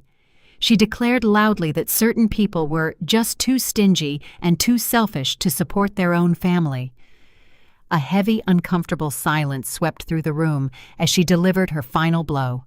She raised her crystal champagne glass high into the evening air and shouted that they had finally proved, "You do not need selfish people to succeed." The low murmur of the crowd rippled through the expansive dining room like a sudden, uncomfortable wave. A few of the wealthy corporate investors, standing near the front of the stage, actually chuckled their amusement, fueled by the premium champagne and the unexpected spark of family drama. The tension in the air was incredibly thick. I felt a heavy, sweating hand press firmly against my lower back. Liam leaned down, his warm, panicked breath hitting my ear. His grip was tight, almost bruising a desperate physical command to stay perfectly in line. He whispered frantically, his voice trembling with suppressed anxiety. He begged me to just ignore her and not make a scene in front of the most important people in the city. He reminded me of the prominent influencers and the elite country club members actively watching our every single move. He desperately wanted me to swallow the blatant public disrespect, lower my head, and dutifully play the role of the submissive, humiliated wife to ensure his family's flawless public image remained completely intact. I did not ignore her. I did not lower my head. I smoothly and deliberately stepped away from Liam's bruising grasp, leaving his hand grasping at empty air. I turned and walked gracefully toward the raised stage. The sharp, rhythmic clicking of my designer heels against the imported marble floor echoed clearly over the fading murmurs of the confused crowd. The sea of wealthy guests naturally parted for me, their eyes glued to the striking blood-red silk dress that flowed elegantly around my legs with every single confident step. I did not run. I did not scream or throw a childish tantrum. My entire demeanor was chillingly calm, completely devoid of any erratic or predictable emotion. I climbed the short set of stairs leading to the platform with the absolute authority of an executioner ascending a scaffold. Rachel watched my slow approach, the smug, arrogant smile rapidly faltering as deep confusion clouded her heavily made-up face. She had fully expected me to flee the restaurant in tears. She had anticipated a private hysterical breakdown in the restroom. She never once anticipated a direct, unapologetic public collision. I stepped right into her personal space, the harsh stage lights beating down on both of us. Her eyes widened in sudden terror as I reached out. I gently but firmly took the heavy microphone directly from her trembling manicured hand. She was too stunned by my absolute composure to even mount a resistance. She just stood there, her mouth slightly open, completely frozen in the glare of the spotlight. I turned to face the massive crowd. Over 100 prominent guests, local social media influencers, and elite country club members stared back at me in total, deafening silence. I looked down at Liam standing in the front row. His face had completely drained of all color. He looked exactly like a man watching a massive avalanche hurtle directly toward his unprotected body. I raised the microphone to my lips. My voice echoed through the high-end surround sound speakers, crisp, perfectly modulated, and absolutely lethal. "I completely agree with Rachel," I announced, letting the clear words ring out across the cavernous room. "You truly should not be selfish with family. For example, you should not be selfish with the $150,000 stolen directly from my corporate operating account to pay for this venue's commercial lease." A collective sharp intake of breath sucked all the oxygen right out of the luxurious room. The wealthy investors in the front row stopped laughing instantly. Their eyes darted in sheer panic from me to Trey and finally to Liam. I did not stop. I paced slowly across the stage, maintaining intense, unbreakable eye contact with my husband. I explained to the captivated, horrified audience that funding a spectacular culinary dream is a beautiful sentiment, provided you are actually using your own money to do it. I detailed precisely how my husband, the brilliant financial consultant everyone had just finished praising, used his unauthorized banking access to illegally wire federal funds across state lines. I publicly congratulated Trey on his self-made success, noting how incredibly easy it must be to build a massive hospitality empire from scratch when you are actively committing corporate embezzlement to cover your exorbitant overhead costs. The silence in the restaurant was absolute. The background hum of the kitchen staff had completely vanished. I looked over at Beatrice and Richard standing near the bar. My mother-in-law's jaw hung open in pure shock. The arrogant, condescending matriarch who had spent the entire evening insulting my data firm now looked like she was about to collapse onto the marble floor. I spoke directly to her, amplifying my voice so every single country club friend could hear. I thanked Beatrice for her valuable advice earlier. I agreed that Liam certainly was a hard worker, specifically when it came to laundering my corporate dividends through fake holding companies to finance this spectacular charade. I pointed a perfectly manicured finger at Rachel's designer jewelry, publicly estimating that her new diamond drop earrings cost roughly the equivalent of my company's quarterly software licensing fee. I exposed the absolute truth that every piece of velvet, every crystal chandelier, and every drop of premium champagne in this building was purchased with stolen capital. Guests began whispering nervously, taking immediate steps backward to distance themselves from Liam and Trey. The wealthy investors realized they were standing inside a massive crime scene. I lowered the microphone slightly, letting the sheer crushing weight of my accusations settle heavily over the paralyzed crowd. I had just successfully dismantled their entire fabricated reality in under 60 seconds. The grand illusion of the wealthy, benevolent provider and the brilliant self-made restaurateur was instantly reduced to absolute ash. I watched Trey standing near the edge of the stage. His custom velvet dinner jacket suddenly looked like a stolen costume. His arrogant posture had completely crumbled under the weight of public exposure. He stared at me with wide, terrified eyes, realizing the federal implications of my words. The room went dead silent. Trey dropped his champagne flute. It hit the imported marble floor and shattered loudly. The sharp crystalline crash of Trey's champagne flute shattering against the imported marble floor broke the absolute silence of the room. The delicate glass exploded into hundreds of glittering fragments around his expensive leather shoes. The wealthy investors standing nearest to him instantly stepped back their faces, displaying a mixture of severe alarm and profound confusion. The joyful, celebratory atmosphere of the grand opening had evaporated in less than a minute, replaced by a heavy, suffocating tension that held every single guest completely paralyzed. Richard lunged forward from the front row. His face was a mottled, unhealthy shade of crimson, violently clashing with the crisp white collar of his expensive tuxedo. He pointed a trembling, furious finger directly at my face, the veins in his neck bulging with unchecked, frantic rage. "Are you insane?" he bellowed, his voice cracking loudly as it echoed through the cavernous dining hall. "Get off the stage right now! You are embarrassing us!" I looked down at my father-in-law with a gaze so entirely devoid of warmth it could have frozen the champagne resting in the nearby crystal flutes. I did not raise my voice to match his frantic hysteria. I did not flinch or step back. I simply adjusted my grip on the microphone and let a cold, placid smile touch my lips.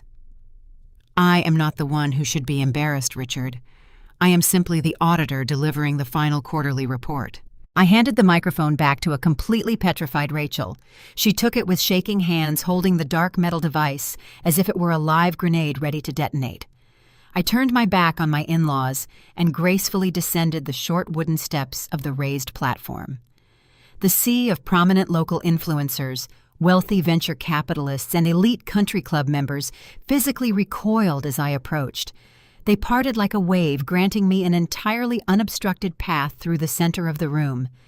I walked with deliberate, measured steps across the dining floor, the blood-red silk of my designer dress trailing fiercely behind me. I bypassed the panicked waitstaff and headed straight for the elevated audio-visual control station situated in the far corner of the restaurant. The hired DJ, a young man wearing heavy black headphones around his neck, stared at me in sheer terror as I purposefully invaded his workspace. I did not ask for his permission. I reached into my oversized leather clutch and pulled out my personal phone. I located the primary auxiliary input cable resting on the professional mixing board. The DJ wisely stepped back, raising his hands in a silent gesture of total surrender. I plugged my device directly into the venue's high-end projection and surround sound system. Across the dining room, Liam suddenly realized exactly what I was about to do. The smug, arrogant facade he had maintained all evening completely collapsed. He shoved his way past a group of stunned corporate sponsors, desperately trying to close the distance between us. He screamed my name, his voice thick with raw, unadulterated panic, but the dense crowd of horrified guests inadvertently blocked his path. I tapped the screen of my phone. A massive 10-foot projection instantly illuminated the pristine white wall directly behind the main dining area. The high-definition image bathed the entire restaurant in a harsh, unforgiving light. It was the hidden photograph I had meticulously extracted from his digital vault just days prior. The picture displayed a lavish, incredibly expensive third birthday party hosted at a premium indoor playground facility. The crowd gasped in perfect unison. Projected right in front of them was a towering image of Liam grinning brightly and holding a small, sharply dressed toddler high upon his broad shoulders. The boy had Liam's exact jawline, his exact nose, and his unmistakably piercing eyes. It was a flawless genetic copy. But the child was only the beginning of the sheer devastation. Standing right beside my husband in the massive projection was a young, attractive woman with long dark hair, smiling radiantly at the camera. This was Monica the mistress, whose luxury penthouse I was currently supposed to be financing with my stolen home equity. Flanking the happy, illicit couple were the rest of the parasites. Rachel and Trey were standing there completely embracing the illegitimate family. Trey, an African-American man who loved projecting an image of absolute moral superiority and high-class sophistication, was laughing joyfully in the photo, fully complicit in the ultimate betrayal. Richard and Beatrice were positioned right in the center of the frame, beaming with absolute unadulterated joy. Beatrice, who had spent the evening looking down her nose at everyone, now leaned heavily against a cocktail table, clutching her chest as if she had been physically struck. They were proudly celebrating a secret grandson while I was grinding through 80-hour work weeks to fund their very existence. The collective shock in the room was dense and suffocating. The country club friends who had just praised Liam for his upstanding moral character now stared at the 10-foot projection in total disgust. They realized they were not just attending a restaurant opening funded by corporate embezzlement. They were standing in a room hosted by a man who had funded a secret second family using his wife's stolen capital, fully supported by his enabling parents and his deceitful sister and brother-in-law. The entire fabricated illusion of their wealthy, morally superior family was burned to the ground in a single undeniable photograph. Liam finally broke through the wall of guests. He lunged toward the DJ booth, his tuxedo jacket riding up his arms, his face twisted in absolute desperation. He yelled at the audio-visual technician to cut the power, demanding someone pull the plug on the massive projector. The private security guards, realizing the rapidly escalating hostility of the situation, immediately stepped in front of my husband. They pressed their strong hands against his chest, physically restraining him from reaching the control board. He thrashed against their tight grip, screaming that the photos were completely fabricated. But I was not finished. A photograph only proved their deep moral bankruptcy. I needed to prove their federal crimes to the entire room.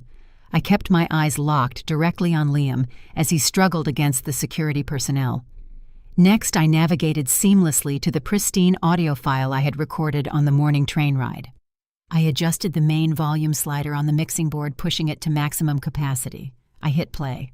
The heavy bass of the venue's surround sound system crackled for a split second before Rachel's shrill, frantic voice echoed through every single speaker in the building. The audio was crystal clear, completely drowning out Liam's desperate protests. Rachel's voice echoed through the restaurant's surround sound. "Did you wire the $150,000 yet? You better keep that idiot Claire distracted so she does not check her company accounts. Oh, and Monica says the kid needs his private preschool tuition paid by Friday." The audio file ended with a sharp digital click. The deafening silence that followed was heavy enough to crush the breath right out of the room. For 5 agonizing seconds, absolutely no one moved. The massive high-definition projection of Liam's secret second family continued to glow brightly against the back wall, bathing the horrified audience in a harsh, unforgiving light. Then total chaos erupted. The immaculate dining room instantly transformed into a zone of absolute social carnage. The wealthy corporate investors, who had previously praised my husband's non-existent business acumen, began scrambling backward, physically retreating from the blast radius of his exposed crimes. Dozens of smartphones were immediately pulled from designer pockets and beaded evening bags. The prominent social media influencers in the front row activated their cameras, their screens glowing brightly as they live-streamed the catastrophic collapse of the culinary empire. Flashes illuminated the venue, capturing every single angle of the devastating betrayal. Beatrice realized the severe magnitude of her public destruction. The arrogant matriarch who had spent the entire evening insulting my career and parading around in her silver pantsuit could not handle the reality of her social ruin. The elite country club friends she so desperately wanted to impress were now recording her ultimate humiliation. Beatrice let out a loud theatrical gasp, clutching her chest as if her heart had suddenly stopped. She collapsed heavily into a plush velvet dining chair, her perfectly styled hair falling into her face as she faked a dramatic fainting spell to escape the relentless glare of the smartphone cameras. Richard hovered over her in a sheer state of panic, aggressively fanning her face, though his eyes darted frantically toward the exit doors. They were completely trapped in the humiliating nightmare they had helped construct. Trey realized his entire self-made millionaire persona was permanently destroyed. The fake culinary king recognized that his fraudulent empire was built entirely on stolen federal funds. The absolute sheer panic of impending legal ruin completely shattered his arrogant facade. Trey snapped. He let out a furious roar, screaming violent profanities that echoed sharply over the stunned crowd. He abandoned all pretense of high-class sophistication and charged across the imported marble floor, lunging directly toward the elevated audiovisual platform where I stood. He wildly swung his arms, threatening to smash the expensive mixing board and rip the projection cable straight from the wall. He never made it past the velvet ropes. 2 heavily built private security guards intercepted his aggressive charge with brutal efficiency. They tackled my furious brother-in-law right into a tall glass cocktail table. The table tipped backward, sending dozens of crystal champagne flutes and silver trays of caviar crashing violently to the floor. The sound of breaking glass and tearing fabric filled the air. Trey's custom $5,000 velvet dinner jacket ripped loudly at the shoulder seam as the guards firmly pinned his arms behind his back, pressing his face directly into the spilled alcohol and shattered crystal. Rachel stood a few feet away, her hands covering her mouth as she sobbed hysterically. The heavy diamond drop earrings she had purchased with my stolen money swung wildly against her neck as she watched her husband get completely neutralized by the venue security. Across the room, Liam watched his entire family collapse into absolute ruin. He stood completely still as the security guards held the line. Then a terrifying psychological shift washed over my husband. Seeing that his flawless public facade was permanently pulverized, Liam simply stopped caring about appearances. The panicked, desperate husband, desperately trying to protect his secret, vanished completely. In his place, the arrogant, calculating narcissist took full and total control. He smoothly brushed off the hands of the security guard standing nearest to him. He straightened his posture, rolling his shoulders back with a deeply unsettling calmness. He dropped the nice guy act entirely. Liam slowly stepped away from the chaotic crowd and walked deliberately toward the center of the main dining floor, placing himself directly beneath the glowing projection of his illegitimate son.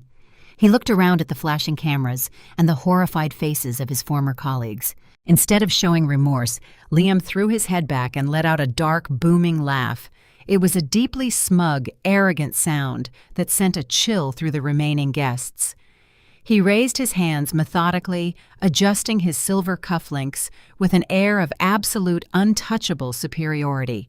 He looked up at the stage, his dark eyes locking onto mine, with an expression of pure, unadulterated malice. He truly believed he was holding the ultimate trump card. He believed that despite this public humiliation, he had still managed to successfully execute my total financial ruin. "You think you're so smart," Liam sneered, his voice projecting loudly over the murmuring crowd, ensuring every recording device captured his arrogant declaration.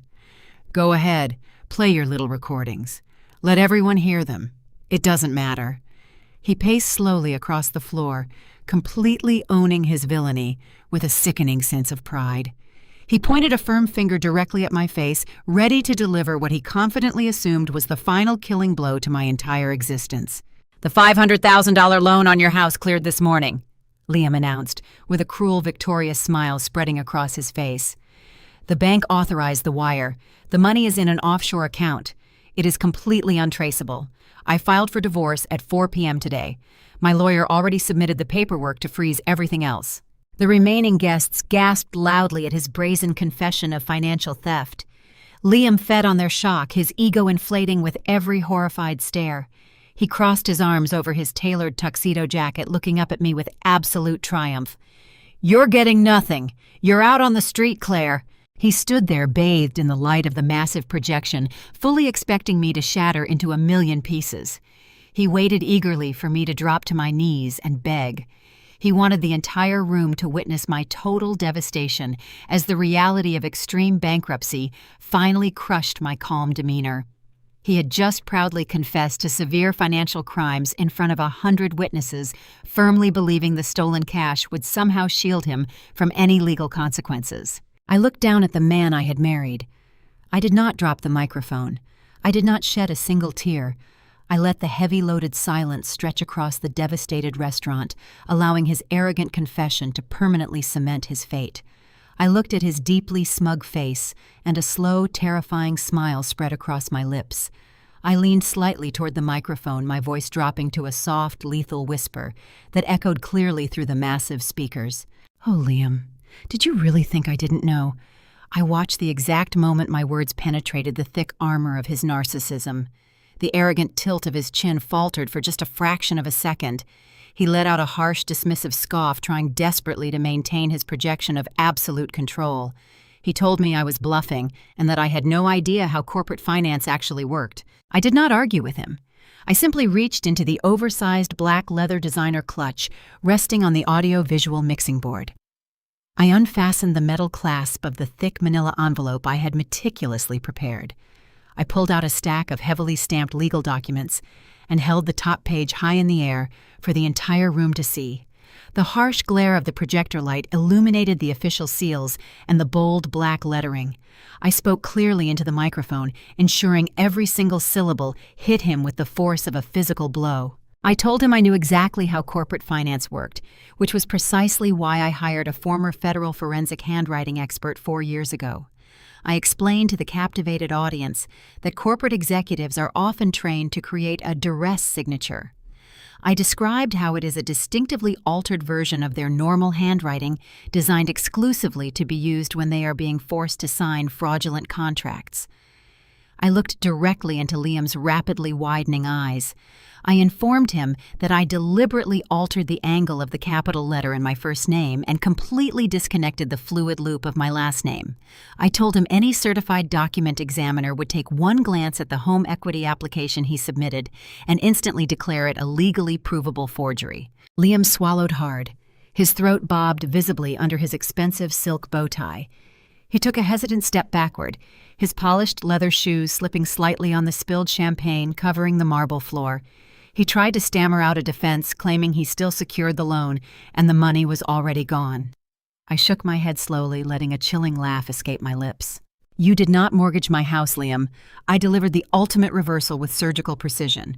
2 months ago, I engaged the most ruthless financial crimes attorney in Chicago.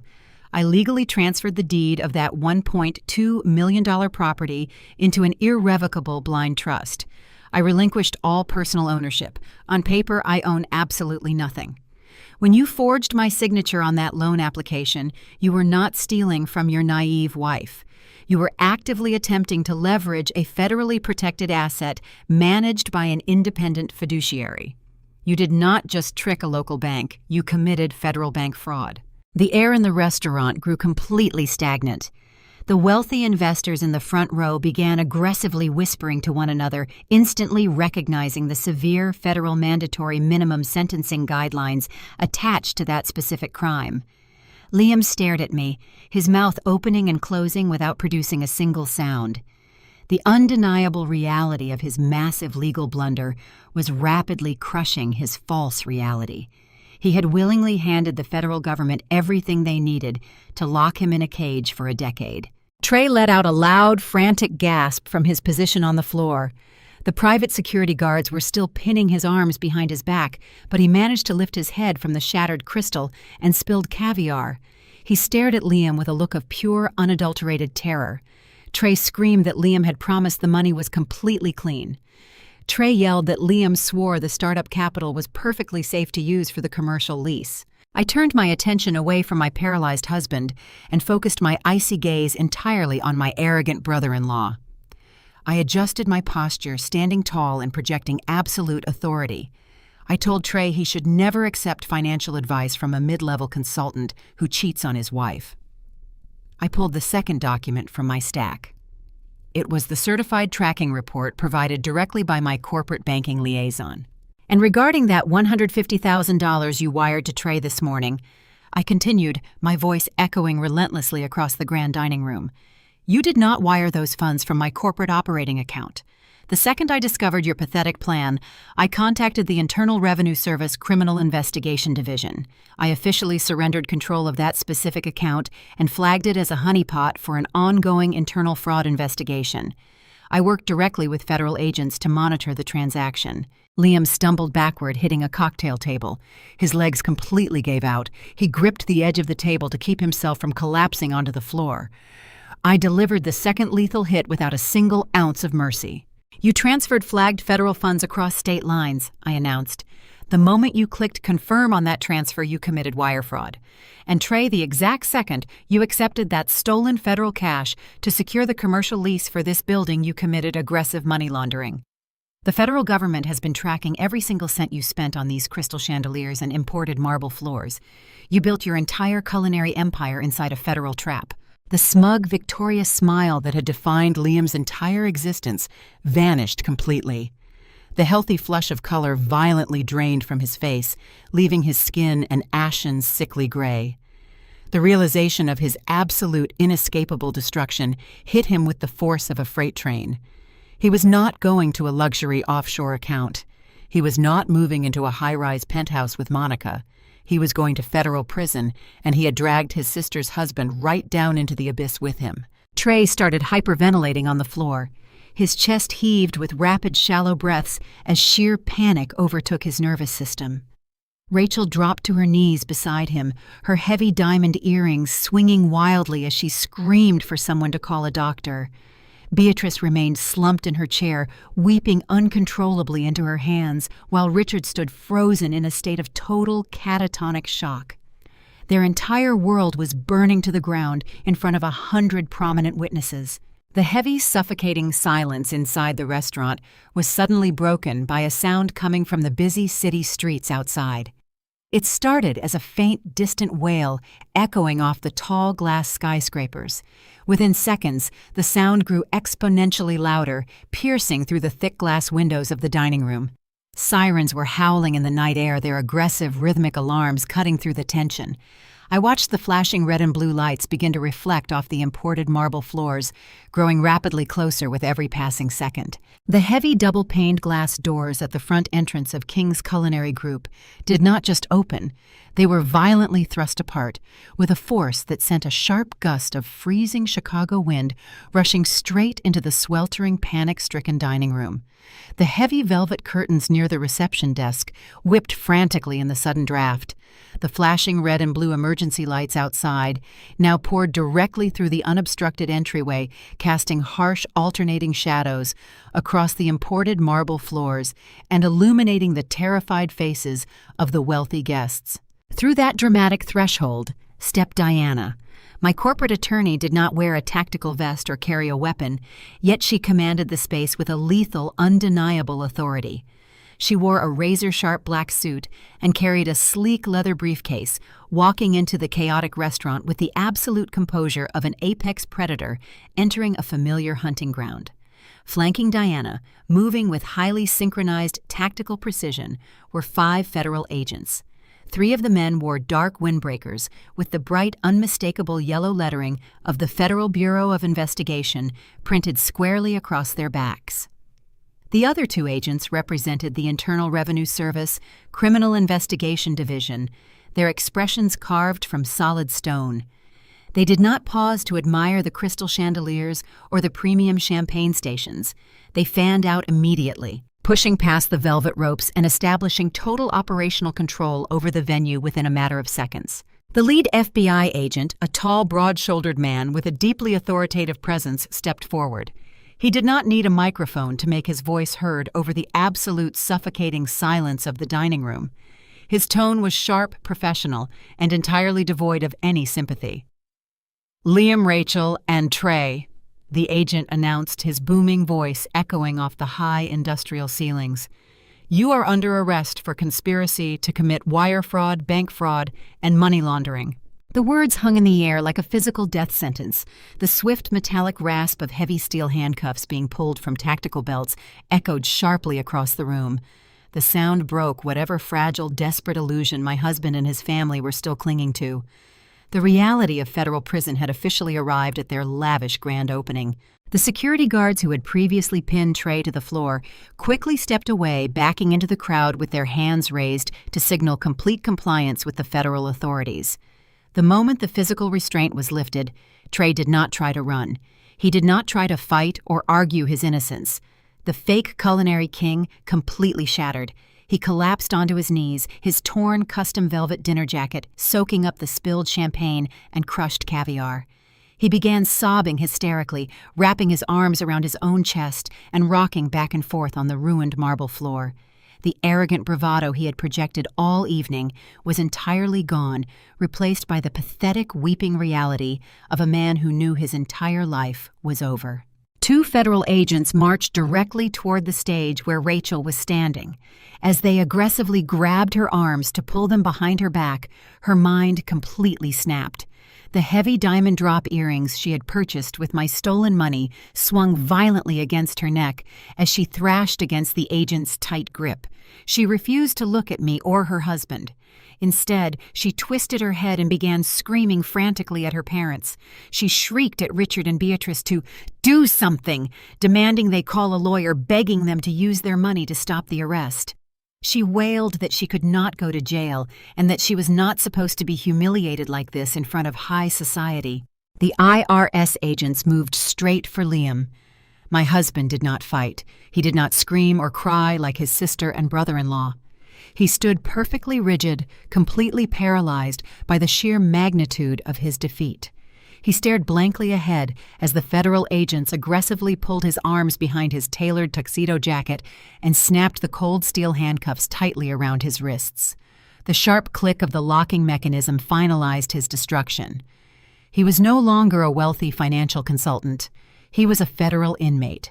Beatrice and Richard watched their two golden children being shackled in front of Chicago's elite society. The country club friends they had desperately tried to impress were actively recording the entire arrest on their smartphones.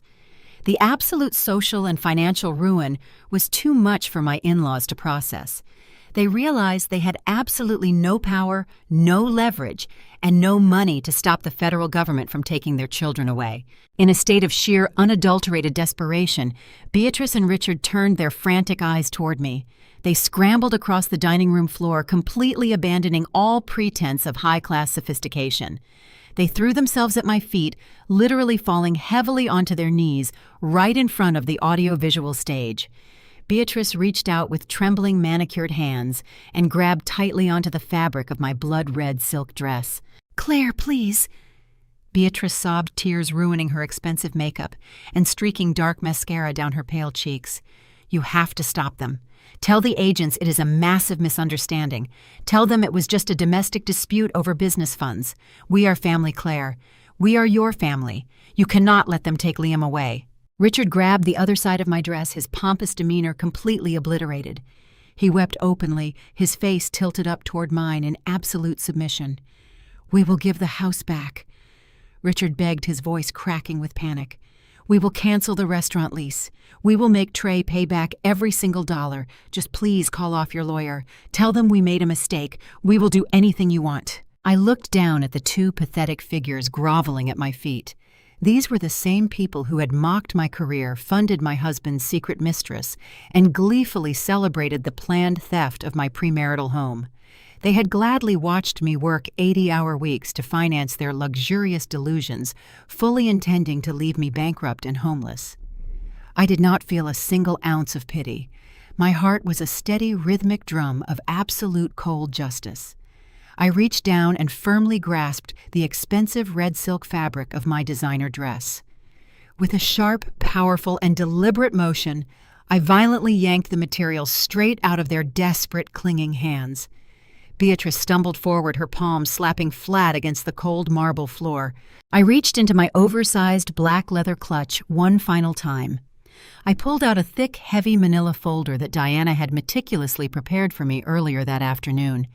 I held it over their heads for a brief second, letting them see the official legal seals stamped across the front cover. I opened my hand and let the heavy folder drop. It hit the floor right between Beatrice's trembling hands with a loud, definitive smack. "Here are the divorce papers and your restraining orders. Find another table. This one isn't for parasites." 6 months passed since that spectacular collapse at the restaurant. The media fallout was instantaneous and absolutely merciless. By the following morning, every major news outlet in Chicago was running the story on their front pages. The spectacular arrest of a prominent financial consultant and his aspiring restaurateur brother-in-law provided endless entertainment for the city. Someone inside the venue had live-streamed the entire confrontation, and the shaky smartphone footage of my in-laws groveling on the imported marble floor went completely viral.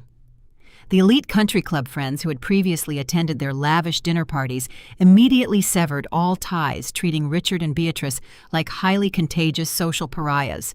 The federal justice system moved with terrifying efficiency. Diana ensured that the prosecutors had a watertight case handing them every digital footprint, intercepted document, and recorded confession. Liam tried to hire a high-powered defense attorney, but his frozen bank accounts severely limited his legal options.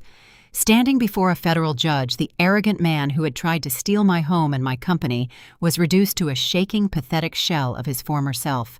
He cried openly during his sentencing hearing, begging for leniency and blaming the stress of his corporate job for his temporary lapse in judgment. The federal judge was completely unimpressed by his theatrical tears. Liam was sentenced to 7 years in a federal penitentiary without the possibility of parole. He traded his custom-tailored suits for a standard-issue prison uniform. Trey fared only slightly better. The self-proclaimed king of the Chicago culinary scene wept uncontrollably as the judge handed down his sentence. Because he knowingly accepted stolen federal funds to secure his commercial restaurant lease, he was convicted of complicity in money laundering. He received 3 years in federal lockup. His grand vision of a fine dining fusion empire ended before he could serve a single plate of food. The luxurious venue was seized by the government, the velvet ropes and crystal chandeliers auctioned off to pay restitution. Rachel managed to avoid a prison sentence, but her punishment was arguably a much slower, more agonizing destruction. She desperately claimed ignorance regarding the source of the funds, throwing her own husband and brother under the bus to save herself. The federal prosecutors let her walk, but the Internal Revenue Service was not nearly as forgiving. They slapped her with a massive, insurmountable tax lien for the stolen money that had financed her luxury shopping sprees. The government seized her bank accounts, her vehicles, and every piece of designer jewelry she possessed. The woman who had proudly stood on stage wearing stolen diamonds to insult my generosity now faced a crushing reality. Without her husband's fake wealth or her parents' financial support, Rachel was forced to enter the manual labor force. She currently works as a night shift cleaner at a budget motel on the outskirts of the city, scrubbing dirty floors and changing cheap bed linens just to survive. The ultimate ruin, however, fell squarely upon Richard and Beatrice. They refused to accept the reality of their golden children's guilt. In a desperate, delusional attempt to keep Liam and Trey out of federal prison, my former in-laws completely drained their own life savings. They hired a team of expensive defense attorneys, liquidating their retirement portfolios and taking out massive personal loans they could never possibly repay. When the guilty verdicts were handed down, Richard and Beatrice were left with absolutely nothing. They were forced to declare total bankruptcy. The bank foreclosed on their pristine suburban home, evicting them with only the possessions they could fit into a few cardboard boxes. The arrogant matriarch and patriarch who had looked down on my data analytics firm as a cute little hobby now lived together in a tiny, dilapidated studio apartment. They rely entirely on government assistance to purchase their weekly groceries. As for Monica, her luxurious dreams evaporated the exact moment the federal agents placed Liam in handcuffs. She had spent months bragging to anyone who would listen about the spectacular downtown penthouse her wealthy boyfriend was purchasing for her. When she realized that the $500,000 home equity loan was completely fraudulent and that Liam's assets were entirely frozen, her loyalty vanished instantly. She did not attend a single one of his court hearings. She did not write him letters or offer any emotional support. The very next day, Monica packed up her 3-year-old son, abandoned her apartment, and moved completely out of state. She disappeared into the wind, searching for a new target to fund her expensive lifestyle. Liam lost his freedom, his marriage, his wealth, and his secret second family, all in one single devastating sweep. I followed the legal proceedings closely through Diana, maintaining my distance from the actual courtroom drama. I spent those 6 months pouring my energy back into my company, watching my profit margins expand rapidly now that the parasitic drain on my accounts was permanently severed. I felt an incredible, profound sense of peace. On a quiet Tuesday afternoon, my executive assistant walked into my office and placed the day's mail on my glass desk. Sitting right on top of the pile was a standard white envelope bearing the distinctive return address of a federal correctional institution. It was addressed to me in Liam's familiar handwriting. I picked up the heavy envelope and sliced it open with a silver letter opener. I pulled out 3 pages of lined notebook paper covered in frantic, messy ink. I leaned back in my ergonomic chair and read the first page. It was a pathetic, rambling manifesto of guilt and desperation. He begged for my forgiveness, claiming he realized the massive magnitude of his mistakes. He wrote that he still loved me and asked if I would be willing to visit him during visiting hours. I reached the end of the first page. I smiled, then fed the unread second page directly into my paper shredder. I watched the sharp steel blades of the shredder pull the lined notebook paper down into the machine. The loud mechanical grinding noise filled my quiet office, reducing Liam's desperate apologies and pathetic excuses into hundreds of tiny, illegible white ribbons. I did not even glance at the third page before feeding it into the very same slot. I did not need to read his frantic begging or hear his hollow promises of rehabilitation. His handwritten words held absolutely no power over me anymore. He was a ghost from a past life I had successfully amputated. I emptied the shredder bin directly into the recycling container, dusted off my hands, and completely erased him from my mind forever. My life belonged entirely to me now, and I would never again allow an opportunistic manipulator to infiltrate my personal sanctuary. I took a deep breath, inhaling the quiet calm of my secure office ready to face the future. Present day. It has been exactly 1 year since that spectacularly chaotic evening at the restaurant. I am standing in my brand new corporate headquarters. We outgrew the old office space months ago. I now occupy a sprawling penthouse suite on the 40th floor of a premier high-rise in the heart of the Chicago financial district. The floor-to-ceiling glass windows offer a breathtaking, unobstructed view of the sprawling city skyline and the deep blue expanse of Lake Michigan. The morning sunlight pours across my imported marble desk, illuminating a workspace entirely devoid of the toxic stress that used to define my daily existence. I take a slow sip of my dark roast coffee, looking down at the bustling streets below with a profound sense of absolute peace. The air appears clean, sharp, and totally untainted by the parasitic leeches I left behind in the dirt. Leaving that old brownstone behind, the very place where he arrogantly forged my signature, was the final step in my complete liberation. I sold that massive house entirely in cash to a wealthy foreign investor just days after the trial concluded, using every single dollar of that liquid equity to aggressively expand my corporate infrastructure and dominate my market sector. Without Liam secretly siphoning away my capital and draining my emotional energy, my data analytics firm experienced an unprecedented explosion of growth. In just 12 months, my company has completely tripled in overall market value.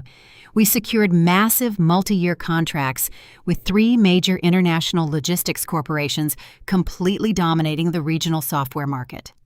We expanded our workforce, hired top-tier executive talent away from our biggest competitors, and aggressively acquired 2 smaller competing startup firms. The so-called little data hobby my arrogant former mother-in-law loved to mock is now actively shaping global market trends and setting industry standards across the entire country. I am no longer just a successful founder navigating the challenging corporate ladder. I am a highly respected industry titan. My financial portfolio is still heavily protected within the impenetrable walls of my irrevocable blind trust, reflect a level of generational wealth that Liam and his greedy family could never even begin to comprehend. They foolishly traded their freedom for a cheap temporary illusion, while I quietly and methodically secured a massive permanent empire that nobody can ever take away from me. I turn away from the stunning skyline view and sit down in my ergonomic leather executive chair. Resting in the center of my desk is a thick stack of newly drafted legal documents prepared by Diana. I am not reviewing defensive strategies or asset protection plans today. I am finalizing the charter for a brand new nonprofit organization I personally founded and fully endowed. It is an aggressive, comprehensive financial literacy and legal defense scholarship program specifically dedicated to helping women escape financial abuse. The fund provides victims with ruthless forensic accountants, elite corporate attorneys, and the emergency capital required to untangle themselves from manipulative partners who use money as a weapon of control. We help them restore their ruined credit scores, secure safe, independent housing, and legally prosecute the spouses who tried to leave them destitute. I am using the exact same strategic tactics that saved my life to arm other women with the legal heavy artillery they need to completely obliterate their abusers. Every time I sign an approval grant for a new applicant, I feel a deep resonating sense of genuine happiness. Turning my darkest betrayal into a weapon for justice has healed me completely. I cap my heavy silver pen and look out the massive window one last time, watching the tiny cars move through the distant city streets below. Society pushes a very specific, highly damaging narrative about loyalty, family, and blind forgiveness. They told me, blood is thicker than water. They tried to convince me that familial obligation requires you to quietly endure disrespect, blatant financial theft, and constant emotional manipulation just to keep the peace at the holiday dinner table. They expect successful women to shrink themselves to protect the fragile egos of insecure men. But I learned the hard way that sometimes blood is just a leech trying to drain you dry. When you finally identify a parasite actively destroying your financial and emotional foundation, you do not try to negotiate with it. You do not sit down and try to offer it a second chance to feed off your hard work. You surgically remove it. You sanitize the wound, and you move forward into the future with absolute, unyielding strength. The greatest revenge is not explosive anger or public screaming matches. The greatest revenge is achieving absolute, untouchable success and executing a brilliant legal strategy with terrifyingly cold precision.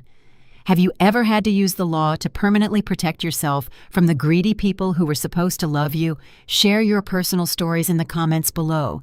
Do not forget to like and subscribe, and please remember, never let anyone mistake your silence for weakness. The gripping story of Claire's strategic triumph over her deceitful husband and toxic in-laws offers a masterclass in self-preservation and emotional regulation. When faced with absolute betrayal, human instinct urges us to react immediately, to scream, demand answers, and unleash our righteous anger. However, the most profound lesson embedded in this narrative is that silence is not a manifestation of weakness. Rather, it is your greatest strategic advantage. By refusing to give her husband the emotional explosion he anticipated, Claire retained complete control over the battlefield. Manipulative individuals feed on emotional chaos. They thrive on your pain, often using your explosive reactions to gaslight you, paint you as the unstable villain, and cast themselves as the victims. When Claire discovered the devastating truth about the embezzled corporate funds, the forged mortgage application, and the secret family, she did not confront him in the heat of the moment.